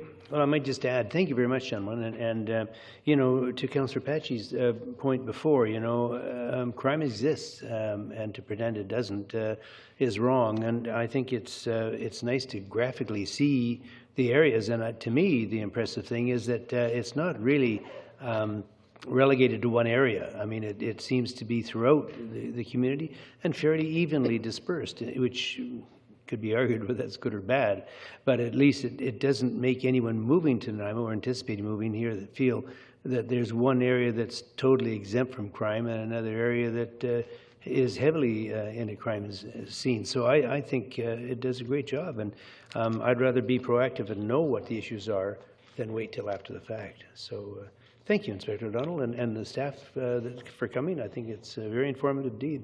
We appreciate it. Now, you don't have to leave unless you want to. Of course, if the three of you want to stay for the rest of the meeting, please feel free to do so. Thank you very much. Thank you. Okay, so we're moving now into corporate services, 8A, I'm sorry, and that's development permit. Yes. Your Worship, just curious here, wondering if Council would like to receive the presentation at all? There was no formal motion. Yeah, I thought somebody had, but maybe I missed it. Moved and seconded. All those in favor? Opposed? Okay. Thank you very much. Good clarity on that one. I'll just move over. So, 8A development permit DP 850 at 1815 Bowen Road. Purpose to obtain council authorization to issue a development permit for a two-story commercial building, and the motion is before you to reduce on-site parking requirements by 4 parking spaces, to reduce the loading space requirement to 1, and to increase the maximum retaining wall height to 5.4 meters. Councilor Benson, were you going to move it, or do you want to? Well, if you moved it, and is there a seconder? Moved and seconded. Councilor Besser. Thank you, Worship. I was going to do either. That said, just on page 20 of the report, question for staff, please. And the DAP recommendation states the panel would support a further reduction of parking spaces to improve landscape elements in all areas of the site. Is it reasonable to assume that improved landscape elements have been included? Because it says that they would. I assume that then there's been some, because it doesn't indicate that. Thank you, Your Worship. I can't speak directly for the panel, but my understanding of the intent was that they would support a variance beyond what was being requested. In this case, there's a variance of 4. What they were saying, they would look at a greater variance as a trade-off for additional landscaping. There's certainly landscaping on the property that meets the bylaw and goes above the bylaw requirements in terms of those areas inside the parking lots themselves. Thank you. Second question, Your Worship. This corridor is clearly very busy, and now with the development just to its north, very popular and a busy intersection and so on. And a 4-lane highway or 4-lane corridor with sidewalks. Transit. We're assumedly making every effort possible to make transit more convenient for people not driving. Is there a pullout, or is there something that along Bowen Road for safety, for pedestrians, for maybe cyclists, that they can throw their bike on the front of a bus or otherwise to get to these locations without having to take a car? Your Worship, certainly there's bus stops on Bowen Road. It's a major road. There is no dedicated pullout for a bus that would stop in the travel lane along this location. But with respect to transportation and the pedestrian model, I'd note that a lot of the design that we're trying to bring forward now in terms of bringing the building to the street, having that sort of public face, encouraging sort of an interconnection between these properties. So it's not just this property, but the property adjacent. There's reciprocal easements, so that the intent is the entire area operates as one development with shared parking and pedestrian connections throughout. Thank you.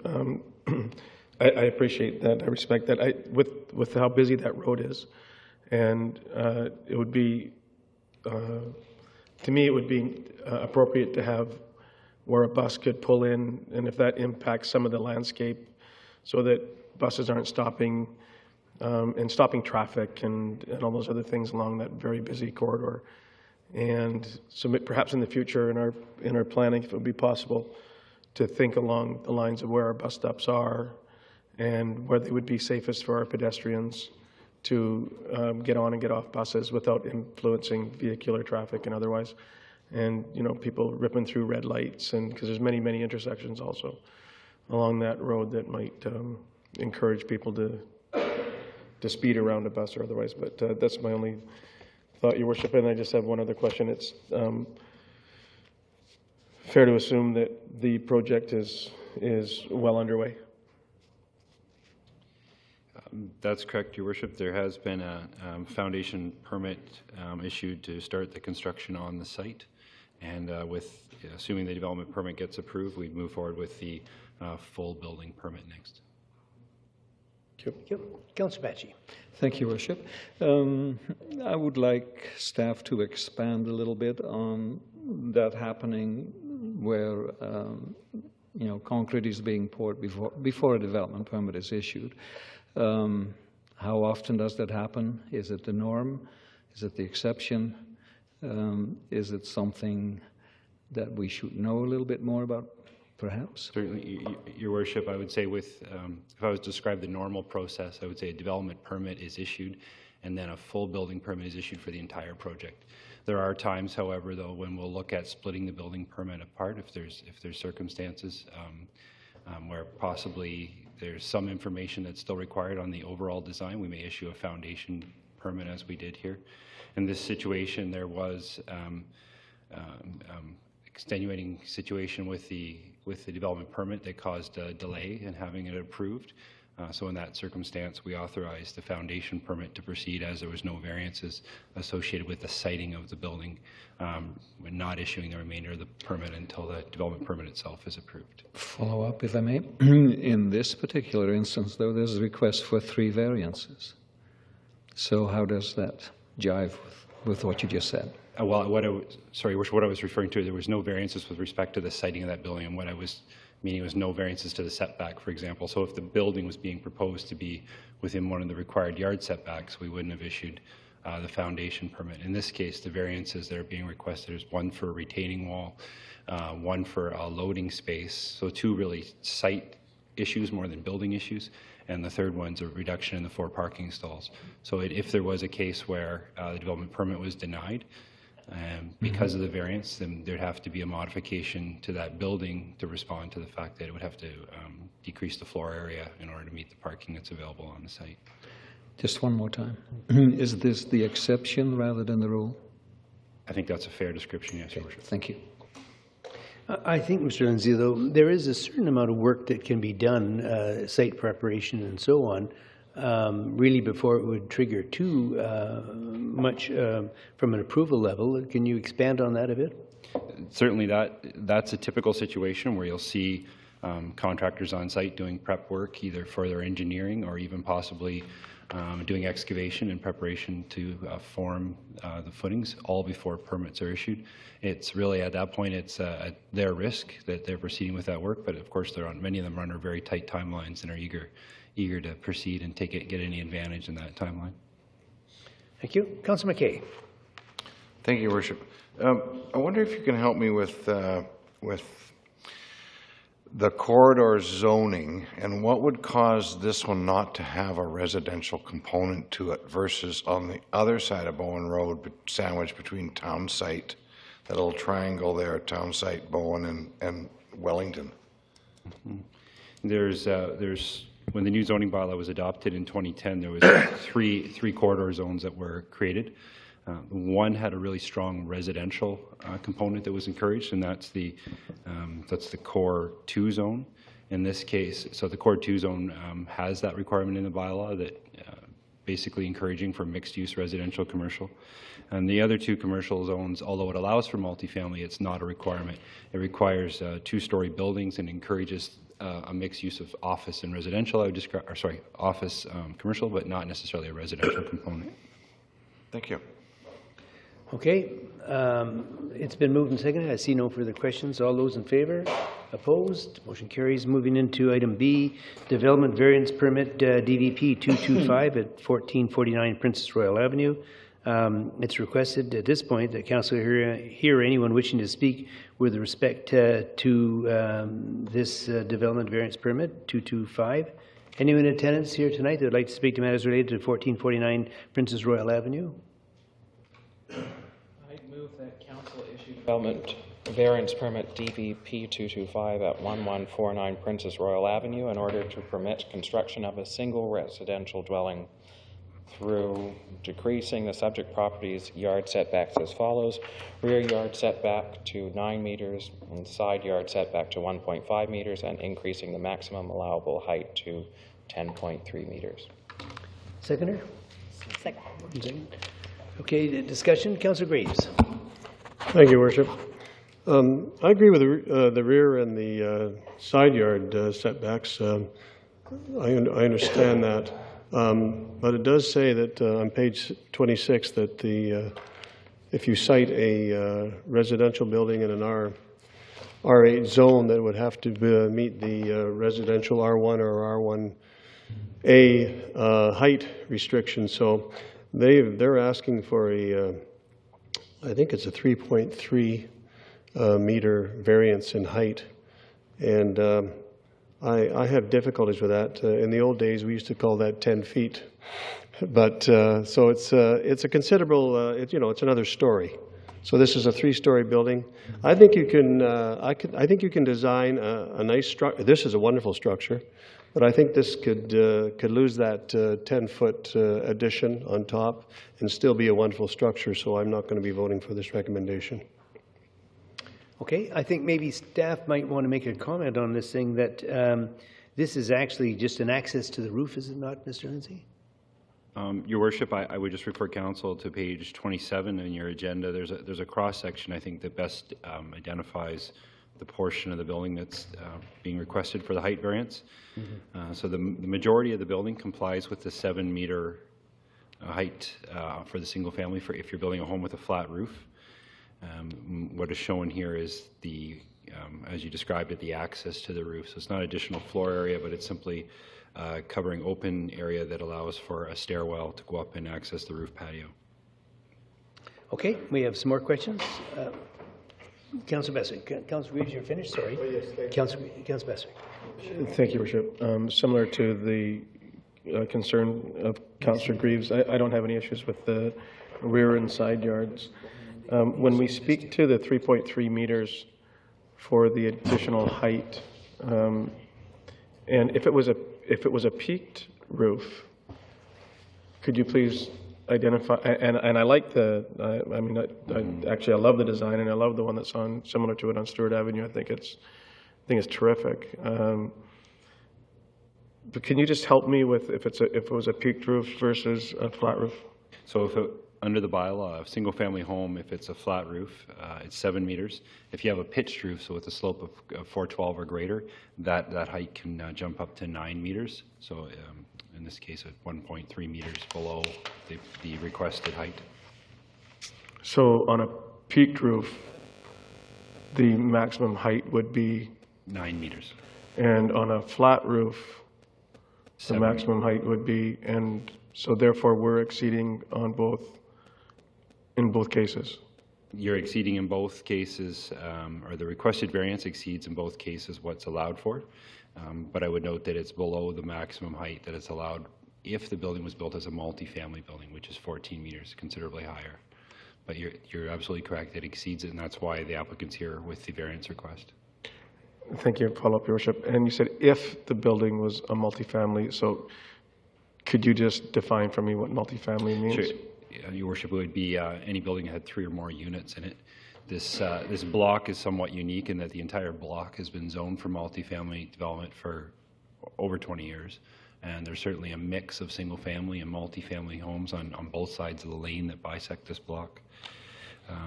So although the zoning allows for both configurations, it does say that if you're doing single-family, you should generally comply with the single-family requirements. But if you were doing multifamily, and it is allowed under the bylaw, you would be allowed that 14-meter height.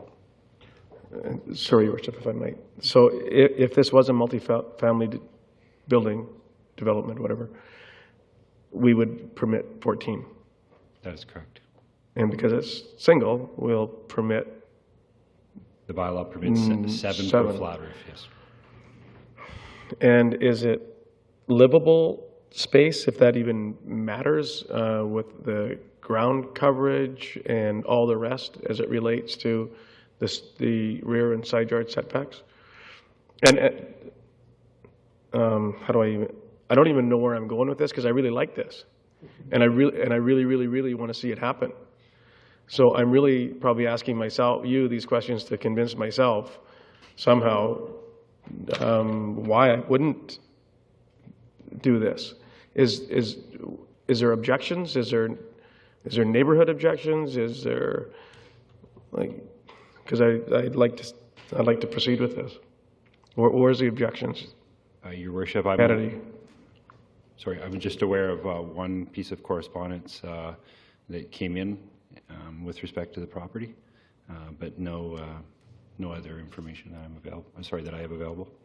Thank you. And when we speak to form and character, I think this is really contemporary. I think it's really cool. I would hope that this area would see more of these types of builds, and regardless of the variances that they're seeking, and the height one might be a little excessive. I'm kind of liking it, so I'll be supporting the application. Okay, when we started off in this, when I read this earlier, I did say it's requested that council hear anyone wishing to speak with respect to this item on 1449 Princess. Nobody came forward. And then in the back of the room, the lady hiding her eyes was waving madly. So, madam, would you like to come down? We just need you to identify yourself. Yeah, that's fine. You can still come down, you know. We're not going to stop you for that.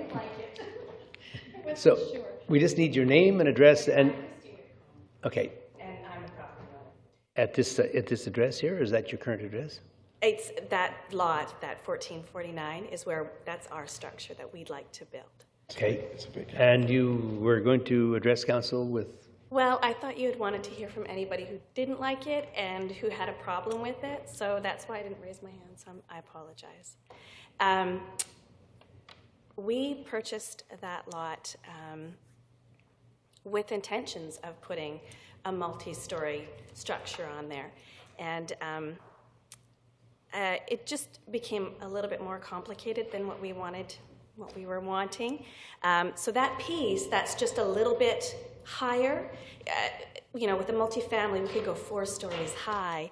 This one, we have one suite, and that one piece is sort of a piece that sticks up a little bit, where the southern sun will be captured through that glass piece, and will be that energy will be brought back into the living room down below. So it's not a living space up there. It's just an empty space with a stairwell to get to the roof and the rooftop veranda. So we're not obstructing anybody behind us. In fact, that lot we purchased from the lady on the upper part of that slope. So if nobody's opposing... Well, I think there was one, I understand, one letter opposing it, and I wondered, did you have the opportunity to speak to these people? And I don't know who the letter came from.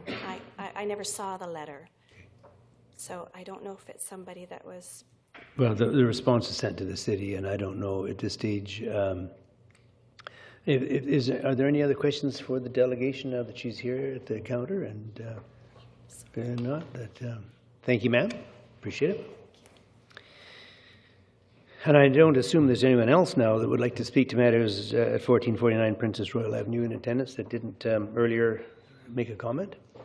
So we'll now carry on. Councillor Johnstone. Well, thank you, Your Worship. But prior to the delegation coming down, I was going to say I was going to vote in favor of it. I understand it's at the back of the lot, and it doesn't impede anybody's view, and it's being built to environmentally, sound standards, solar heating, which I applaud you for. I think that's wonderful. And it certainly doesn't look like it's going to have any impact on the quality of life, for sure, of any of the neighbors. So I like Councillor Bestwick. I think it's a wonderful plan, and we'll certainly be supporting it. Okay, I see no further questions. The motion has been moved and seconded. All those in favor? Opposed? Councillor Greaves opposed. Balance of council in favor. The motion passes. We'll move into item C, 2014 Association of Vancouver Island. That's what happens. Association of Vancouver Island Coastal Communities Resolution. The purpose is to obtain council approval to submit resolutions for consideration at the 2014 Annual General Meeting. And the staff recommendation is there with the motion.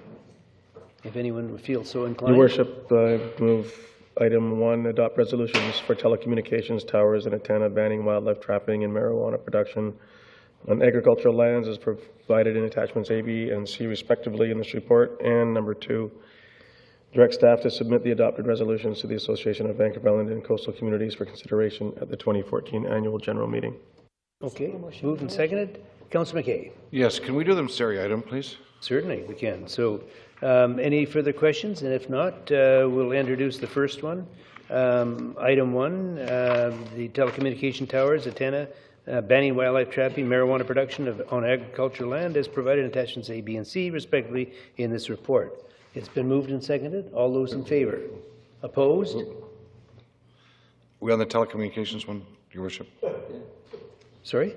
I thought you just said agricultural land. Well, that's all part of it. Yes, but I was hoping that we could do the 3 of them seriatim. Well, there's only 2 there. Oh, you mean breaking down all the issues in the motion? There's 3 items there for proposal to AVICC, and they included telecommunication towers and antennas, banning wildlife trapping, and marijuana production. On agricultural land, okay. Right. So, okay, so would you be, are we going to do each one of these things? So it's been moved and seconded that we adopt a resolution for telecommunications towers and antennae.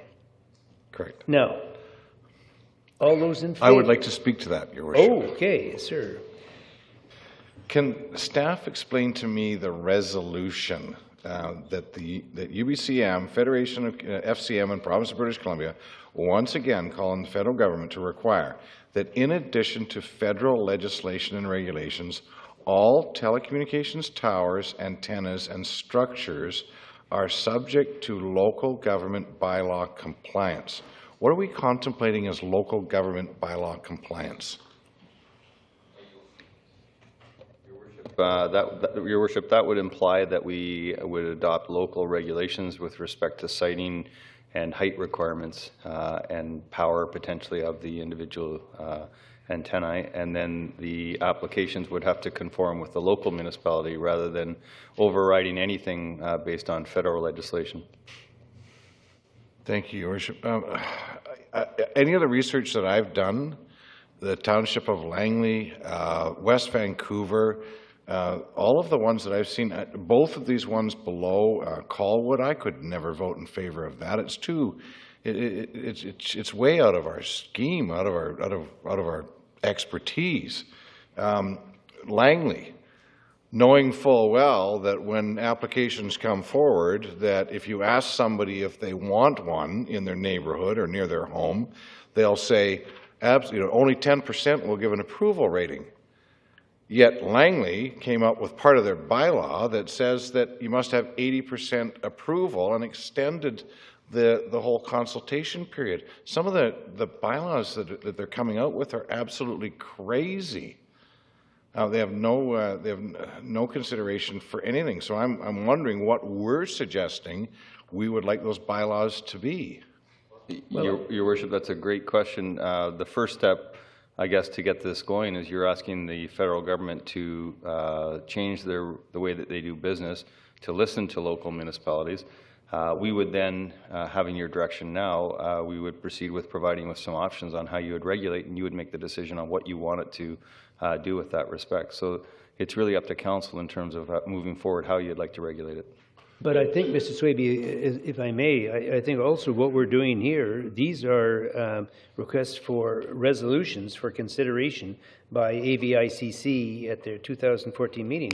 So it doesn't necessarily mean we have to say we're going to support it. We're saying we'd like it debated at AVICC and consideration made. I think that's the process to try to get input from the communities involved. Your Worship, I was curious about what our intent was, and I'm fine with what our intent is. Okay. As long as we're just suggesting to the federal government that they allow us the leniency to have some bylaws in place. We determine what those bylaws may or may not be. Right. Thank you. And I think we're hoping that AVICC will also support it as a result, but let's see where that goes. Okay, Councillor Bestwick. This is the discussion point for these three topics, of which one is the telecommunications and towers, and I suspect that this is for public and or private property? Jurisdiction over both? Well, Your Worship, we certainly control our own fate, so in terms of public properties, it's a good question in relation to other jurisdictions such as provincial buildings, and we would have to evaluate that as part of bringing forward recommendations. And prior to us going, we would discuss this so that we would go with an academic position when we get there? Your Worship, we could certainly bring forward some more information for council before you get to AVICC. Thank you. Okay, so we're going to just vote on telecommunication towers and antenna. And it's been moved and seconded. All those in favor? Opposed? Motion carries. The next is banning wildlife trapping. And I see no questions on this. It's been moved and seconded. All those in favor? Opposed? Motion carries. And the third one is marijuana production on agricultural land, lands, plural, as provided in attachments A, B, and C, respectively, in this report. So, Councillor Bestwick. So that's been moved and seconded. Any further discussion on this? All those in favor? Opposed? Motion carries.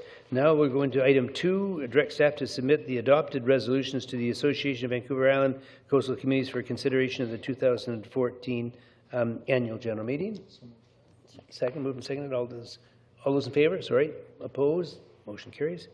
Moving into quarterly direct award purchases, purpose to provide a list of direct award purchases made by staff during the 3-month period October 1st, 2013 to December 31st, 2013, and there's a motion there. Councillor Patchy. I have a question on 2 items. Okay, could we first get somebody to move it? Oh, I'll move it. You're going to move it and move it second to get it on the floor? Yes, go ahead. Can I speak to it? Thank you. Once I find it. Page 38. Okay, on the second last one, on page 38, an expenditure of $38,370. Description, conceptual design development of Georgia Park / Maffeo Sutton Park, integration of design with hotel site. What hotel site are we talking about? Okay, you know, when I came up, somebody on staff mentioned there was an issue on this. Was it you, Mr. Swaby, or somebody? Your Worship, Councillor Padgett and Council, clearly we're not developing a hotel in Maffeo Sutton Park anymore, and I will look into why that still appears, but that must be a typo unless Mr. Clemens can give me any further explanation. Thank you. Mr. Clemens? If I remember correctly, and I'm not the planner in the group here, is that we were doing some work on doing some preliminary planning on the Georgia Park site. We wanted to ensure that it was compatible with any future developments along, I think it's the Insight Developments property. So I believe that they were just planning and collaborating on that particular development. But we can give council more information on that. Thank you. And the second one is on page 39, the only one that is left on that page. $40,000 to $50,000 firefighter turnout gear to ensure compatibility with existing equipment. Maybe somebody can explain that to us. What needs to be compatible with what? that, Your Worship, I'll do my best. The turnout gear is the gear that firefighters put on, the clothing that they wear when they attend fires. The fire department has developed specifications for a particular kind of product that they have used repeatedly for all of their staff, and they want to maintain that product as they go forward. And this is the company that produces that particular kind of turnout gear. That means it's it's a uniform they wear that's compatible with the machinery they have to carry, or oxygen masks, or that kind of stuff? That's all correct, yes. Okay, thank you. Okay, Councillor Bestwick. Thank you, Your Worship. The next item on our agenda that we're going to talk about is to extend the SAP business or basis support contract for an additional 3 years. And in these direct awards, we have on software other awards, so to speak. Annual support and maintenance for FDM software. We have Active Network for property software. We have Think Communications. We have Tempest Development Group. And then, of course, again, the SAP one that's coming up. So, and those numbers for maintenance and support become quite staggering. And when they're all split up, they seem nominal, so to speak, relatively speaking.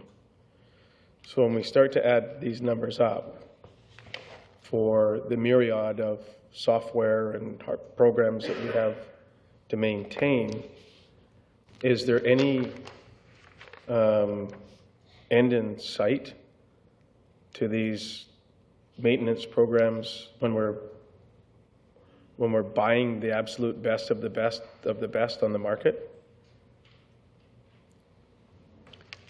I think just for clarity on it, we're still dealing with D, but E, the SAP contract, is Well, it's brought coming forward. up next. It's coming up next, but it's a single item only because that particular contract alone exceeds the $250,000 threshold, so it's brought up as a separate item. Yes, Your Worship. The only reason I brought that into the conversation piece is because of all the ones that we're dealing with right now, and then I realize that one is above the threshold of what staff are entitled to approve. Your Worship, just to clarify, the report in front of you right now is asking for ADM software, Attic Networks, Tempest. All those are maintenance, so they're not actually support.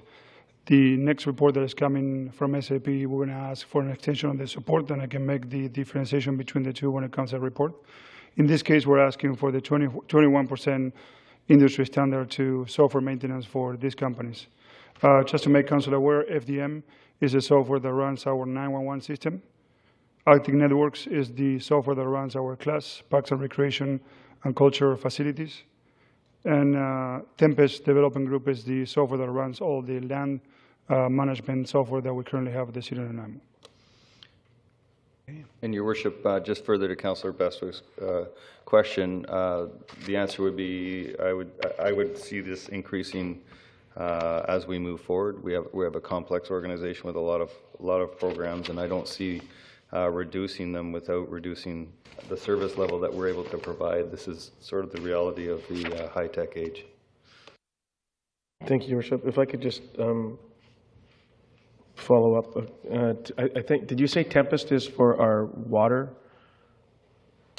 service? No, Tempest is our land management system. Land It's the one that creates and holds all the property information for any residents of the City of Nanaimo, and the one that we use also to calculate taxes.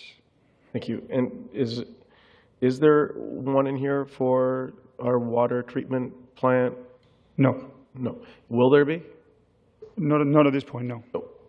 Sometime in 2014? I'm not aware of any cost of any software coming down for Colliery Dam. Well, not specific to Colliery Dam, but any of our water H2O requirements. And I might be able to help with that. The water treatment plant will be integrated with our other reservoirs and other water system, and we use software for that we commonly talk about as our SCADA system, and that is a controlling system for the different water reservoirs, and it would be something we would use as well, linked up to the water treatment plant. But Mr. Hickey, those, what you're referring to isn't involved in this list of direct awards then? No, that's correct. But thank you, because this is good information. Is that system that you just made reference to, Tom, is that included in our budget already for the water treatment plant? It's already an approved item number? Yes. Thank you. Okay, we'll deal with the quarterly direct award purchases. I see no further questions. All those in favor? Opposed? Motion carries. And moving into E, extension of the SAP basis support contract, and the purpose to obtain council authorization to award a 3-year extension of the existing SAP basis support contract. And if somebody would like to move, second. Is there a seconder? Is there a seconder? Thank you very much. I have to beg. I see no further questions. All those in favor? Opposed? Motion carries. We're moving into the item F, the strategic plan implementation progress. Purpose to provide information on the progress of implementing the corporate strategic plan. And there's a motion there. If somebody would like to move that, move. Thank you. Second. Thank you. No discussion. All those in favor? Opposed? Motion carries. Moving into G, Governance Steering Committee Terms of Reference. Purpose to amend the committee's terms of reference by expanding membership and extending the mandate. Move. Councillor Greaves. Second. Councillor Anderson, or whoever you looked up and saw. I see no questions. All those in favor? Opposed? Motion carries. We move into unresolved building deficiencies. Notice on title, section 5.7. It's requested that council hear anyone wishing to speak with respect to unresolved building deficiencies for the properties listed below. There's a number of them, so as I read them out, if anyone wishes to speak to them and wants to come forward, please do so. The first property is 6715 Applecross Road, construction of a secondary suite without a building permit. The next property is 4018 Apsley Avenue, construction, of a secondary suite without a building permit. The third is 3003 Departure Bay Road, construction of a secondary suite without a building permit. The fourth is 2214 Fern Road, construction of a secondary suite without a building permit. The fifth is 390 Hillcrest Avenue, construction of a secondary suite without a building permit. The sixth is 485 Johns Avenue, construction of a secondary suite without a building permit. The number 7, 514 Weeks Crescent, construction of a secondary suite without a building permit. And number 8, 511 Woodhaven Drive, construction of a secondary suite without a building permit. And the last one is 3478 Santa Fe Place, deficiencies, outstanding, expired building permit. Is there anyone in attendance who wanted to speak to any of those 9 items that I listed? Your Worship, I move that council instruct the corporate officer to file a bylaw contravention notice respecting the properties listed below at the Land Title and Survey Authority of British Columbia under Section 57 of the Community Charter. Thank you. Second. No discussion. All those in favor? Opposed? Motion carries. Community Services, we've already heard 9A, and I'm sure Inspector O'Donnell doesn't want to come back and do that again. But we have the RCMP quarterly report, July to September 2013. Maybe we might have erred, and I apologize. Your Worship, we're presenting this report for council to receive it. If you have any questions, we have staff here. Otherwise, just a motion to receive it's in order.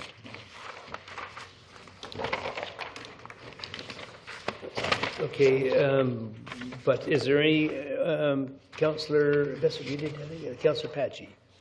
Thank you. Just a question on the graphs on page 63, which deal with crimes against person, excluding downtown, and then the bottom one for downtown only.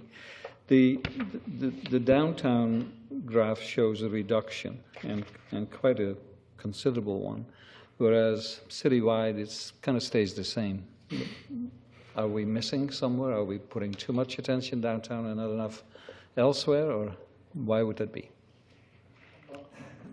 Our entire crime severity index for the city and all the areas that we're focusing on, we show a reduction in everything. So we're the 5% is the goal each year, and we're exceeding that this year in all our areas. In downtown, we're exceeding it a little bit more. We do have some additional resources and focus on downtown because some more serious things happened there in the past, and we're trying to prevent that from occurring again, which we've been able to do.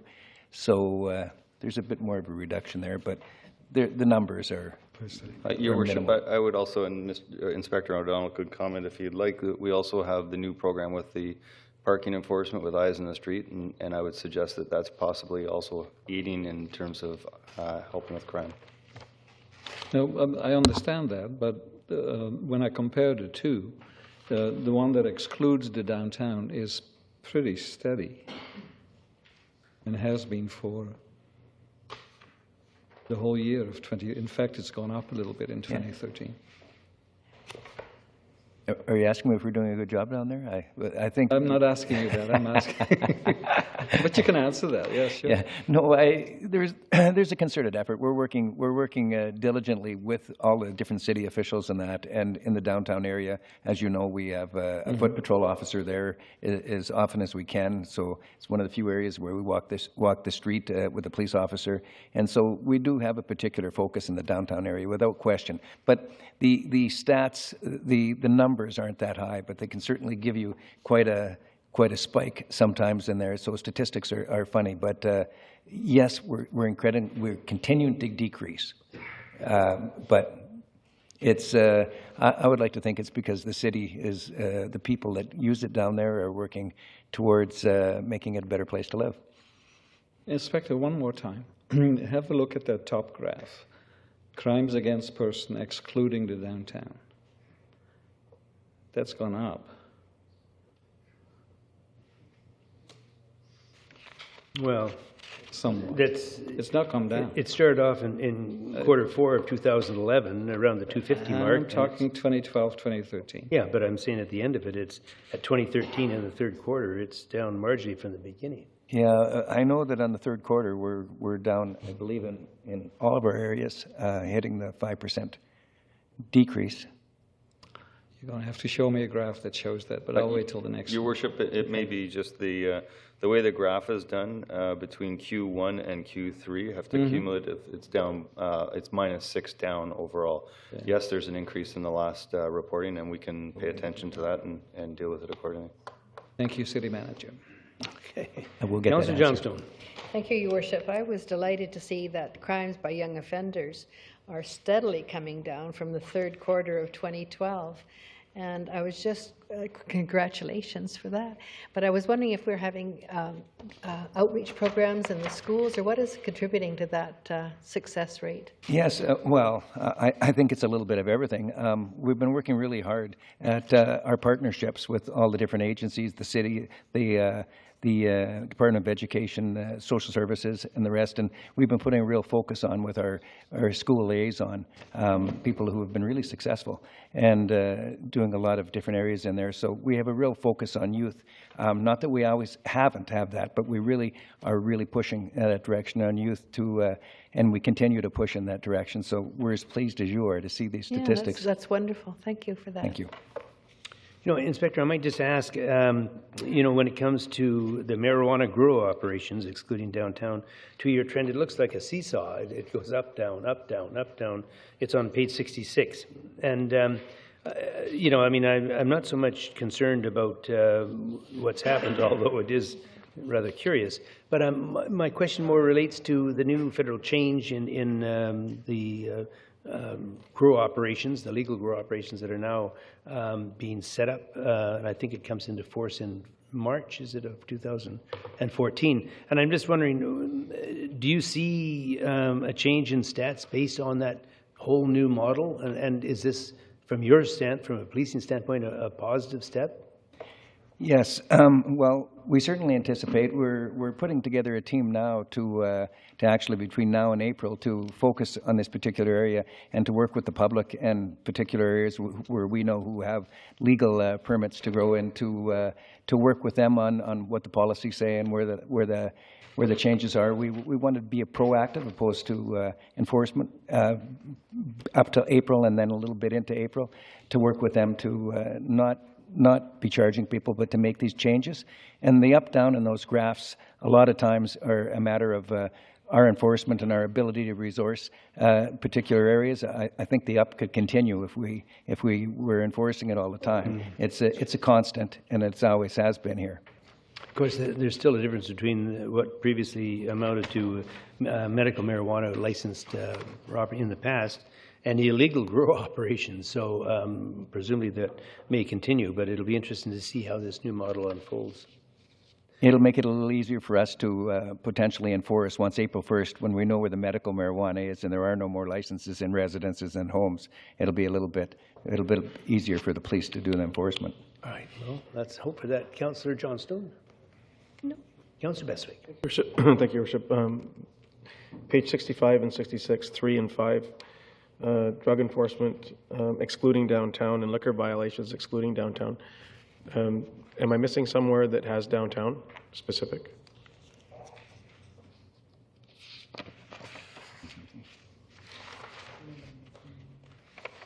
Are you asking if we have anything specific to downtown only? I think it's missing from the report, Councillor Bestick, and we'll forward that to Council. I'll get that for you. Okay, Councillor McKay. Thank you, Your Worship. I just want to touch back again on the marijuana grow ops. So as of April 1, there will, just so everybody's clear, there will be one legal marijuana grow operation in the city. For personal, for others, for anything, one. Yes. Thank you. Okay, I see no further questions. Please, heaven forbid we'd even suggest that. So thank you very much. I think that's all. Now we have a motion on the floor. We do not have a motion, so Councillor Pachi will move and Councillor Anderson seconded. All those in favor? Opposed? Motion carries. And so thank you, Inspector O'Donnell. I'm sorry, I should have included this with your earlier presentation and saved you the wait, but I'm sure that the time was well served giving you some background on how the city functions, and I'm sure that was thrilling in itself. So, we'll move into Property Maintenance Bylaw 1990, number 3704. It's requested that Council hear anyone wishing to speak with respect to property maintenance for the property at 237 Irwin Street. Anyone in attendance that'd like to speak to matters related to 237 Irwin Street? There's a list there of discarded lumber, appliances, plumbing, cupboards, household garbage, car parts, and miscellaneous debris. Anyone in attendance that'd like to speak to matters related to that street, to that location rather?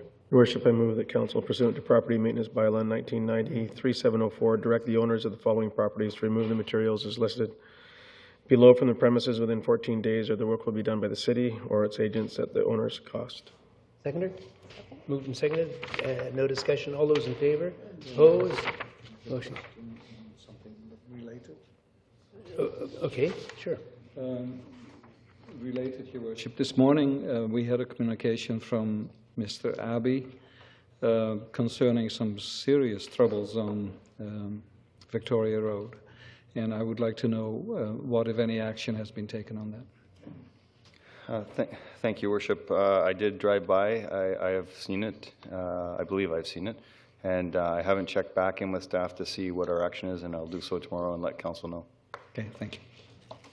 Moving to item 10, bylaws with no accompanying report. The motion that Traffic and Highways Regulation Amendment Bylaw 2014 number 5000.042 to replace Schedules A and B be adopted.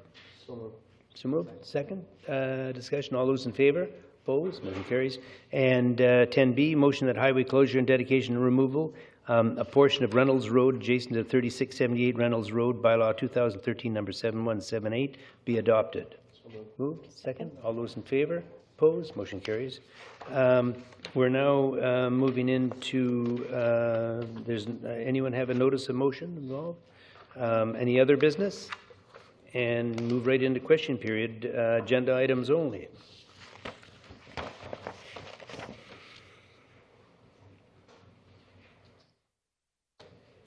My name is Fred Taylor, and I'd like to direct a question to Councillor McKay. He was stating some question about IT development on Long Lake. Am I not correct in saying it should be Diver Lake you're asking about? I believe you're correct. I think it is Divers Lake. Yeah. But I think my next question, follow-up to that, because I've seen proposals or whatever. It's the property at the end of Kenworth Road on the south side. There's quite a large wetlands of Diver Lake. Are we out to promote this sort of thing and the heck with the wetlands, or are we going to protect them with the proper distance setbacks, etc.? Because then, to me, there's not much land left for development. No, I saw that as well, and that's why I was curious as to see what that proposal is looking like and when it's coming.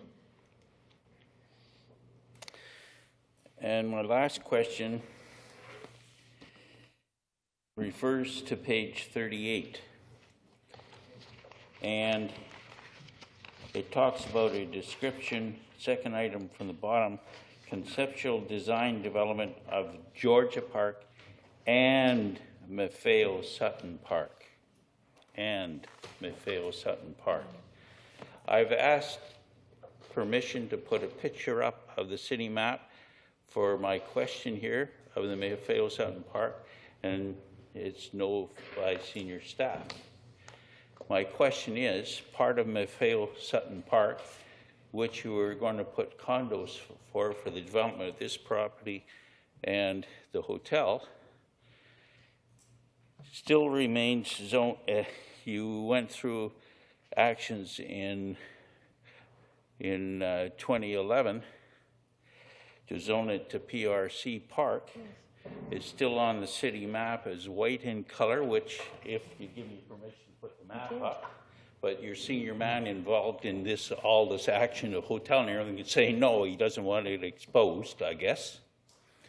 But I want it exposed, if I can have permission to put a copy of the city map up here of that park area.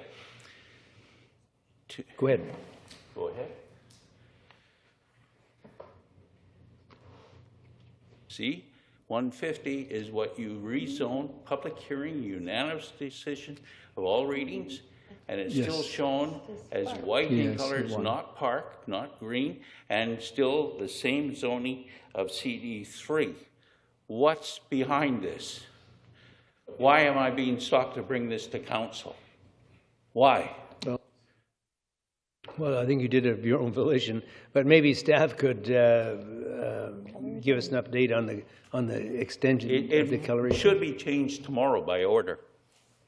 Your Worship, certainly if we haven't changed it, we'll bring it back and we'll go through the normal process to change the zoning. The map I'm looking at on the intranet shows it as green and shows it as PRC3, so we'll certainly look into it tomorrow and we'll provide council with... Whose internet are you on? We'll provide council with information. And it doesn't show green? It doesn't show green. Well, we'll certainly look into it, Mr. Taylor. We'll certainly look into it. It's a valid point. Got a strange internet map.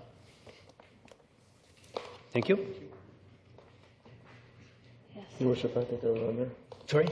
I think it was on there. I was on there. You still there? Yeah. I didn't, out of curiosity, I didn't see anything that indicated green on my screen, but, and you mentioned if we hadn't done the rezoning, or if it hadn't been registered or otherwise,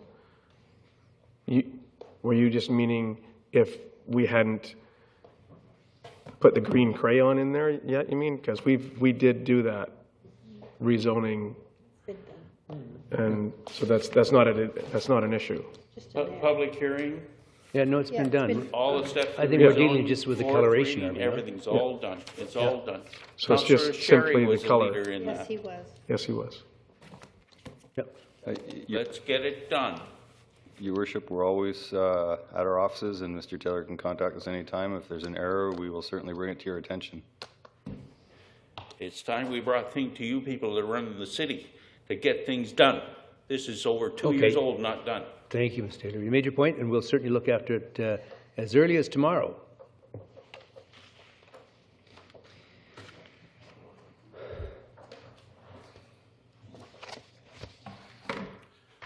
Robert Fuller, 3350 Hammond Bay Road.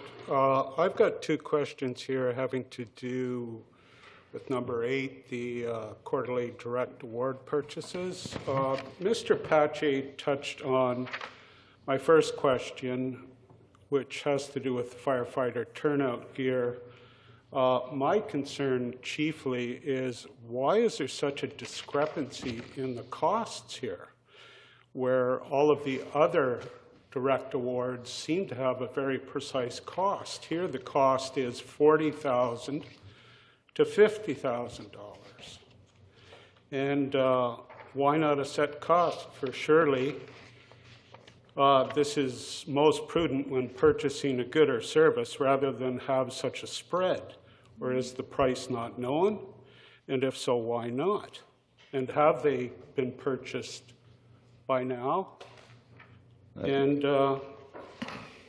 what is the set cost for these? Your worship, I don't see the director of finance here, but I would imagine it's based on once we establish the total number that have to be purchased, given the examination of the existing turnout gear and how many we'd have to order. I would imagine it's just related to that, and that's why it's a range.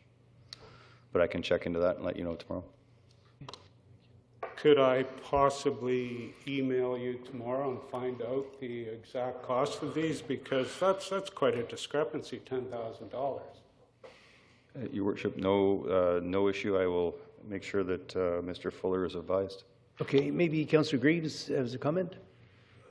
This is a wild guess, but it could be the difference in the U.S. and Canadian dollar. They might be buying American stuff. So they haven't been bought yet? Don't know, but that's why the 40 to 50 grand. That's just a guess. Don't know. It just seems like really, really ambiguous.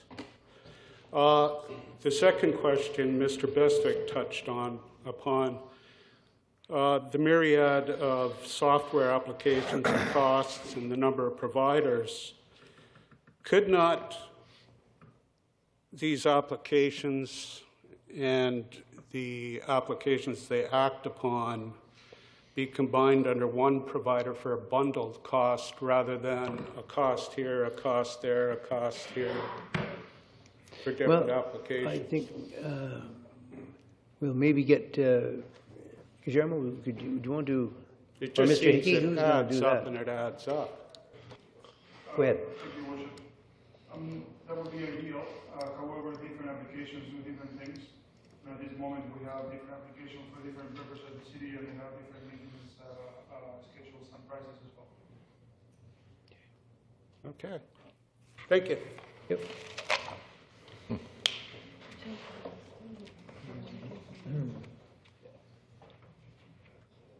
Ron Bowen, 3165 King Richard Drive. I'd just like to ask a question again. sorry. I asked once before. Okay. And that is, when you are discussing items that are in the agenda and there are graphics associated with them that are in the agenda, could we not have them up on the screen so the folks at home and those of us who don't have iPads here could see what you're talking about? Because there was extensive talk about a site, about land, about several issues that graphics are available on the agenda, and they could just simply be brought up on the screens. That's a reasonable question. I agree. And I don't think, I don't know if from the IT, if that's a problem, trying to get that information out. Your worship, Mr. great. Swayze? It's something that is worth talking about. Thank you. Yeah, valid point. Thank you. Thank you.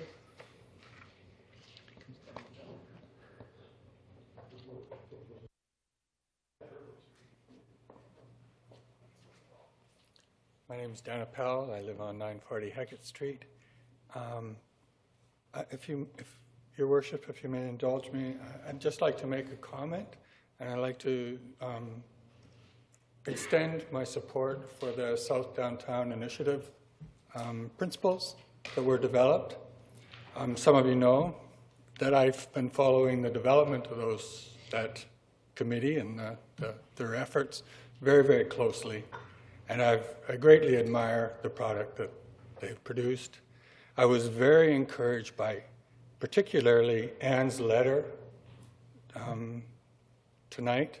I think the recommendations for developing a corporation to handle development on that site is very good, and charters that would control how that development proceeds are very good initiatives.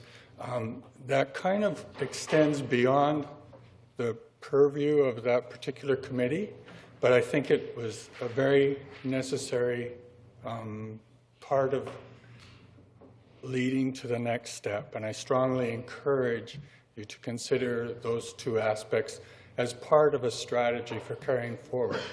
I was also impressed with Mr. Patri's motions tonight. I think that does strengthen those recommendations, those proposals greatly. One little comment, and I wish I could have made it sooner, is that directing the staff to come up with a plan or a cost to the plan, it might be a good idea to say limit the time frame for a plan. Say something to 10 years. Might reduce the cost of planning for a little bit, but it might also make a plan a little more relevant. Or you could limit the plan to the area that the city has bought, for example. That might do a similar sort of thing. It might make the planning initiative a little easier on the staff.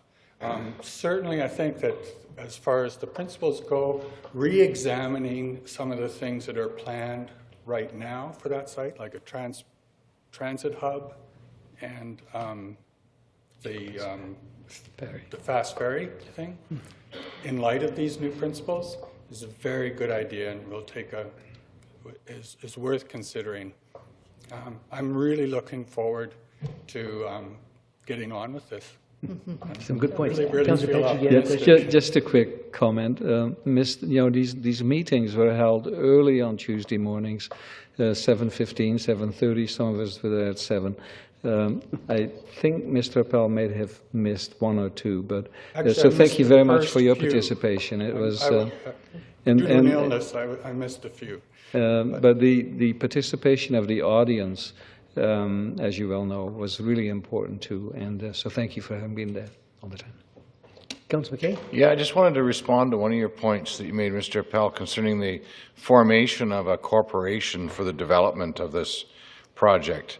I did attend the Saturday afternoon session where it was launched, and when I looked up at the 9 or so people that were up at the front, I realized that I think there was only one person of the 9 or 10 that wasn't part of some sort of either community or public or government body, and it was somewhat troubling to me.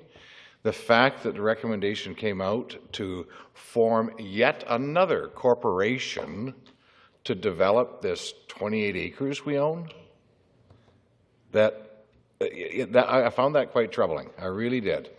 Yes, there's 150 in total, but I think we should look really, really carefully. I've seen these corporations been formed, and we're watching $100,000, $150,000, $200,000 a year salaries for organizations that accomplish nothing for years. And I'm really concerned about that. May I respond in 2 points? 2 points to this is I think you need somebody to promote this, a body, a credible body to promote development on this site. I don't doubt that. And I think a corporate development is. The second one is there's no reason why this group cannot be self-sustaining.